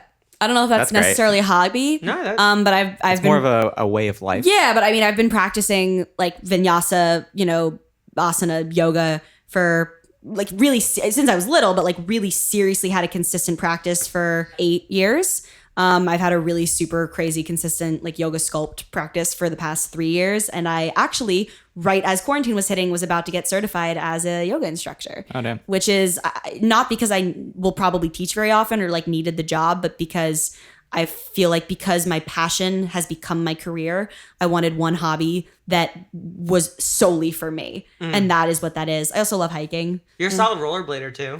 No, I am a novice. I am an okay roller skater because I was a pretty good ice skater when I was younger, and I got real freaking stir crazy during quarantine because all the gyms closed and you can only do so many gosh darn burpees before you lose your mind. So I got myself a pair of roller skates because I was on TikTok watching girls in bikinis on roller skates, and I was just like, I want to be I that. want to be one of them. We went biking and rollerblading. I thought you did all right despite. I knew that the downward hill leaving your house was going to be rough, but once we got onto flat ground, although it was funny because like I kind of forgot about how different the rate of speed between like a novice like roller skater and like an expert biker is, and so you were like chilling, talking, telling stories, and I was like like huffing and puffing and using every ounce of strength in my legs to keep up with you. It was fun though. Yeah, I was like, we were having a chat. At one point, you're just like, Nate, I love you, but I can't breathe. I was like, can we have an oxygen break at the end? It's hilarious though. Like I work out freaking once or twice a day. Like I work out so often,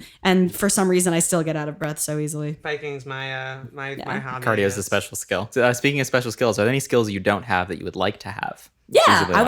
want to know how to produce. Oh yeah. And I do, to the extent of being able to be a backseat producer. Like I know the terminology, I know the plugins. Like I'm able to be in a session and be like, can you like sidechain that compression? Like wait, run that through Alter Boy. Like hard pan that right and left. Whatever. Like I know what it is. I just don't really know where everything is in a program. So that's on my list. I'm gonna write, record, and produce an album in the next few years. We were talking about that the other day. Tyler the like, Creator style. we were talking about that the other day. You and I are like old school producers in the sense that we're in the room, we know how the song should sound, we like know these elements and like whatnot and can communicate to the various like parties. But yeah, I wish I could like sit down. Right. I mean, granted, like I'm not saying I by any means know everything that like an actual producer does. Like I give y'all your props because like there's so much but incredible also like work that goes into that. I don't have the like I can't sit down and for more than 5 minutes without having like a panic. Like I have a hard time with that. I think I'll enjoy it. I'll just one thing at a time. Yeah. Would you be a pirate? No. No. Interesting. Care to elaborate on that? I don't particularly run towards dangerous situations. I don't particularly enjoy stealing. I get fairly seasick. Oh yeah. Okay, yeah. Yeah, I don't really see anything about that lifestyle that I would enjoy. Noah and I are fiercely divided on the issue. Yeah, Are you? I'm firmly in the camp that it would not be as fun as people think it is. It's a lot of danger. It's a lot of crime. Yeah. It would be dirty and dangerous and You're looting. bloody and it's. I love dirty, dangerous crime on the open sea. That's my Yeah, and it's stressful. Like you can never so relax. stressful. You can never I relax. can never relax anyway. So you have to be someone who enjoys the chaos. Yeah. I just love the ocean. All right. You know, I don't love being Nate- in it. I love being on a boat on it, you know? Nate, you wouldn't even get in my freaking pool. Yeah, I don't want to be in the water. Oh, Jesus. No, think about it. You know, if a pirate's in the water, he's in trouble. All right. He's either marooned or has walked the plank. You know, a pirate specifically isn't on the water. He's in the water. He's on the water. You know, You're telling me you as a pirate would be able to make it through without pissing someone off enough to have them make you walk the plank. Nate, you would make it 10 minutes on a pirate boat before you would have to walk the plank. I would say I would be a charming, charismatic pirate. You okay? would be a charming, charismatic pirate in a Disney film. Yeah, we'd all sing songs. You know, in Yo-ho and a in bottle real of rum. life, you would be walking the You would plank be within dead. In 15 minutes. in real life, they sang songs. You know, they have all these sea shanties. I got them on lock. I'd be a good pirate. You would be a dead pirate. It'd be the best 2 years of pirating I'd ever. Be the best week of my life, honestly. You could pirate a movie from an illegal website. How about that? Middle ground. What's my next question? Your next question, back to the main squeeze. Do you have any tattoos? The what? The main squeeze. I hate it. I don't have tattoos. I love tattoos on other people. I think people with tattoos are super hot and I always want to know the meanings behind them. And love them. Don't have any of my own.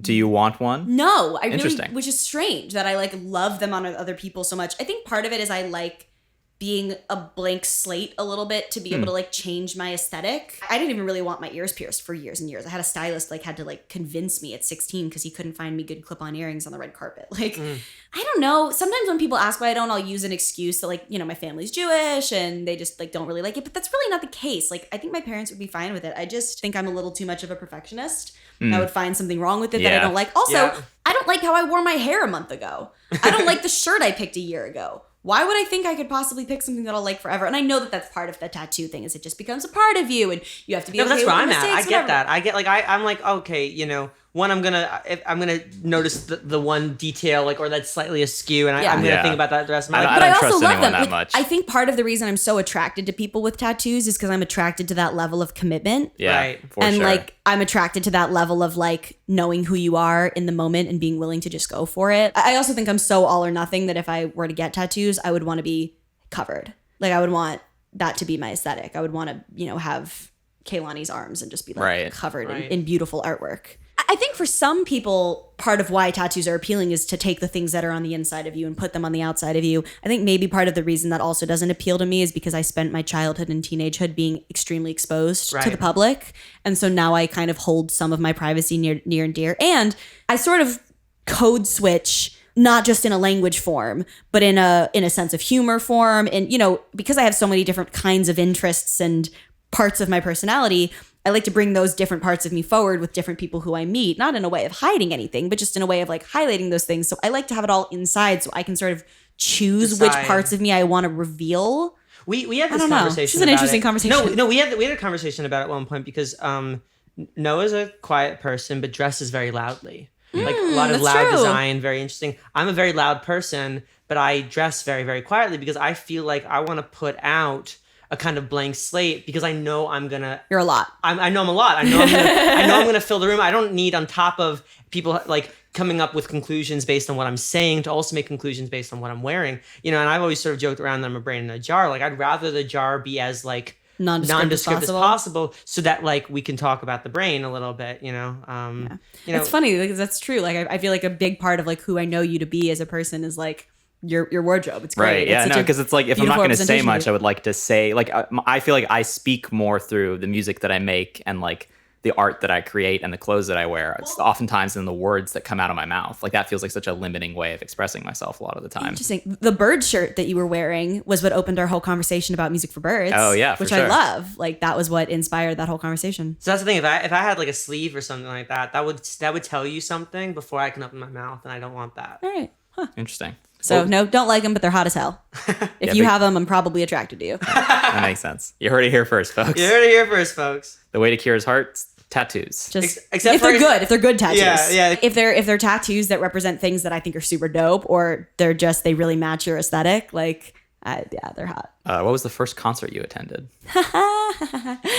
So what I usually think of is the first big concert, which was Taylor Swift in a stadium. Nice. My friend, who I still can't believe that this was real. I went to school with this girl whose family was, I guess, just loaded because she got us a box and took like 10 of her friends from school. I wasn't even that close with her. She took like 10 of us to we had our own private box at this stadium to see the Taylor Swift show. And that was like my first concert experience. And I was like, is this what all concerts are? This is great. But actually, my very first time I ever went into a venue and saw someone play music was Drake Bell. Oh, yeah. Oh, wow. Who ended up being the first person I ever went on tour with. We ran into each other at an autograph signing, like Comic-Con convention, and started talking because we had the Nickelodeon connection. And I think he and his girlfriend at the time overheard me talking to my dad about like, oh, did we get the new mix? And he was like, oh, you do music? And all of a sudden we were sharing music with each other, and they were like, we're going on tour. We need an opener. And I ended up going on this tour, performing all the music that became off-brand and a bunch of songs that didn't make it onto off-brand, and even a couple Songbird songs. And yeah, he was the first tour I ever went on. We played like 15 Did you tell him you were shows or the something. first show? Yeah, I remembered it halfway through tour. This like memory that had been stuck in the back of my brain because I was 8, I think. Maybe 9. He was like a teenager. Right. Damn. He was still on Drake and Josh. Asking especially because it's you. Do you remember your first Broadway show? Well, I mean, That wasn't your mom's. Right. So yeah, so my first Broadway show was seeing Beauty and the Beast a gazillion freaking times. Right. And I know I saw several shows that my dad music directed and probably several shows that my uncle Kaz music directed. It was probably Wicked and then In the Heights. Ooh, In the Heights, I remember, had a big impact on me. And part of it is Alex Lacamoire is a super close family friend. He's my uncle, essentially. My dad gave him like his first job. My dad like heard him playing in a room. He was like, who are you? You're the most talented human being in the entire I remember world. walking into your house, seeing your dad with Stephen Schwartz and Alan Lacamoire. Yeah. And my like jaw fell to the floor. Yeah, Alex is, if anybody was ever wondering, he is truly and genuinely just the most wonderful human being and always has been. Talent aside, just a good dude. Love him to death. But yeah, so I remember we saw In the Heights, and it really hit me in an emotional way because I was a dancer. Seeing that kind of dance on stage, on a Broadway stage for the first time that wasn't like traditional theater was really exciting. Right. Seeing all the beautiful culture that I didn't really know and hadn't really been super exposed to was just gorgeous to me. And I was standing on the stage after the show in order to, meet the cast and say hi to Alex. And, my mom was saying hi to all of her Broadway friends in the cast that she knew. And I saw the set design feature. I won't spoil the context if you haven't seen the show, but the spray painted mural of, I think it's Abuelita, who just a super emotional set piece. And I saw it. I was literally 9 or 10, and I saw it and I burst into tears. And everyone was like, "Are you okay? Is she scared? Is she nervous?" And I was like, no, I was having a beautiful moment of humanity and like a really deep moment for such a young child to be experiencing. And it just really touched me. And I remember going up to the actors as this little 9 or 10-year-old kid and being like, you just changed my life. You just really moved me. You're amazing. I'm feeling all of these feelings that I don't really understand, but thank you. And yeah, that was really Lynn special. there at that point? I don't remember if Lynn was there that night. I think the last time I saw Lynn was at Alex's wedding. And I remember Lynn performed I think freestyled rap about the way Alex met his wife, Ileana. That's awesome. And I remember I was young, so it feels a little bit like a dream because I think I was 11 or 12 at this point, or maybe 10 or 11. But I think they even acted it out in a fun improv-y way. And I had no idea who Lin-Manuel Miranda was. I knew Alex was a theater dude like my parents, but I didn't really know. But I just remember watching that and being first of all, is this what all weddings are like? Sign me up. Yes, right. Please. Yeah, I think that was the last time I saw Lynn. And funny enough, just while we're on the topic of this, I remember being at dinner with Alex when I was in New York visiting family one time. And he was, my dad was like, so what have you been working on lately? And Alex was like, well, Lynn and I are working on this project about Alexander Hamilton. And Alex went to the bathroom and I literally turned to my dad and I was like, is that going to work? About Alexander Hamilton? Like for Broadway, like a musical? Like, okay. Well, Cool. And then of course, I've now seen it 4 times. You and I watched it the other night. I burst into tears sitting on Noah's bed, like just having an absolute meltdown. I stan everybody in that show. I think it's the greatest piece of art that's ever been created. I stand firmly corrected. All right, next question is, do you have a scar with a story? Yes. Yeah, tell it. I do. I have a great one. So, I mean, it sucked, but yeah, I have a scar on my head. I got kicked in the head filming a stunt sequence. Oh, right. For Thundermans. It was a crossover episode with a show called Henry Danger. The crossover was called Danger and Thunder. Nice. He was supposed to kick over my head and I was supposed to duck, and he'd been rehearsing in basketball shorts and they put him in skinny jeans to shoot. And he just didn't get his leg quite high enough. It came back down because the material was tight. He had wooden heeled boots on. Maybe I didn't duck low enough. Who knows? Either way, the wooden heel of his boot cracked down on my head and I fell to the floor and just blood everywhere. Also, strangely enough, I had my first kiss the night before and it had happened in a way that left me feeling really uncomfortable, just left me feeling really strange. And I hadn't slept the whole night because I couldn't stop thinking about what a weird situation it had been. So I hadn't slept for 40 hours. Then I got kicked in the head. Oh my God. Went to the emergency room on literally no sleep. And then the next day met the kid who became my first boyfriend for the next year. So it was like a very eventful 3 days. Yeah, damn. But the story gives me a whole lot of clout when I'm working with stunt people because they're all like, yeah, man, I busted up my elbow doing Mad Max. Yeah, dude, I have like a knee injury left over from Kill Bill. And I'm like, yeah, dude, I have a head scar from that time I got kicked in the head. Wow. Playing a supervillain possessed by a ghost fighting my twin brother. I remember when you told me the story too, that you didn't entirely realize didn't you say at one point that like you stood up and just like... Okay, so yeah, I wasn't going to say this, but I fell to the ground and my first words verbatim were, fuck, can we do another take? And they went, Kira, you're bleeding. And I looked down and I was... Because this isn't a hilarious story enough, I was dressed as a pirate because it was a Halloween episode. So I guess I have been a pirate. There we go. I was dressed as a pirate. Is that why you don't want to be a pirate? Yeah. You have I had memories this- of getting kicked in the head? Yeah, exactly. PTSD, pirate traumatic stress disorder. Nice. Whoa. Thank you. I had a like really ruffly white shirt on and they were like, look down. And I looked down and your head bleeds a lot. Oh, it and sure so I does. was just gushing blood and they were like, we don't have another costume. It was also like the last shot of the night because we had stunt doubles for this scene, but they were like gonna let us do the quote unquote easy parts and then the stunt doubles were gonna do the hard parts. And Jack and I, my co-star, were gymnasts, so we were always like, let us do the flips and have them do the hand-to-hand combat. But I guess they just felt like flips were too dangerous, and hand-to-hand combat makes more sense for us to film because they need face shot, reaction shots. And Right. to be fair, we were always the ones being like, let us do stunts. And they were like, your safety comes first. And then once I got hurt, they were like, you're not doing stunts anymore. And I was like, that's fine. Right. Yeah. That's a scar with a story if we've ever heard one For before. sure. It's quite the story. What are 3 thoughts you have at this moment? I'm starving. Nice. I'm so hungry. That's my first thought. My second thought is I'm a little stressed because I just got an email that I got a call back and they want the tape tonight. Oh. So I might have to go work on a 15-page script right now and film it. And I love you guys, and I'm so happy that we did this podcast. And like I this love you. has been the most fun almost 3 hours of my life. And I'm sure it'll be less when you guys are all listening to this at home. But I became a Sleeping Lion fan recently, and now I'm a Talking Lion fan too. Nice. And I'm a Nate and Noah fan. Hey, well, we're Kira fans, both as a musician and as a person. So it means a lot. Fan of But- Kira's puns specifically. Aww. Yeah, Coming that's from the big you, one. that means so much. Oh my god, because I already know this one. I mean, it's whatever. And lastly, what are you looking forward to? If you forgive the phrasing. Nice. What am I looking forward to? What is something to look forward to for you? What is something for you? What is something you are for to be looking forward to? It's interesting. I don't think I really have something, but right now I don't really think I need something because every moment is so good that I'm kind of okay just living in it.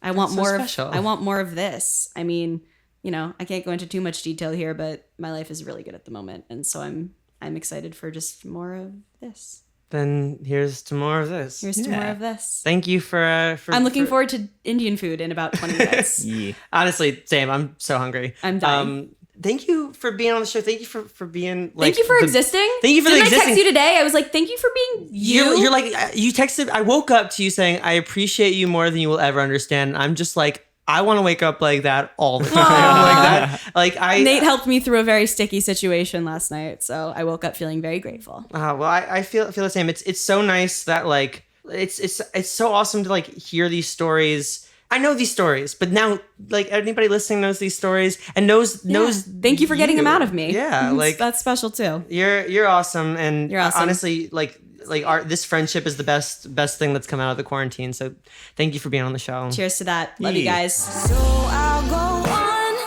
loving you silently. You're not the one, but you're still a part of me. We never won and never even really got to try. So you go on living inside of me. Watch from the front instead of beside of me. You had to run and never even got to say goodbye. We would like to thank Alan C. for supporting Talking Lion on Patreon and Isotope.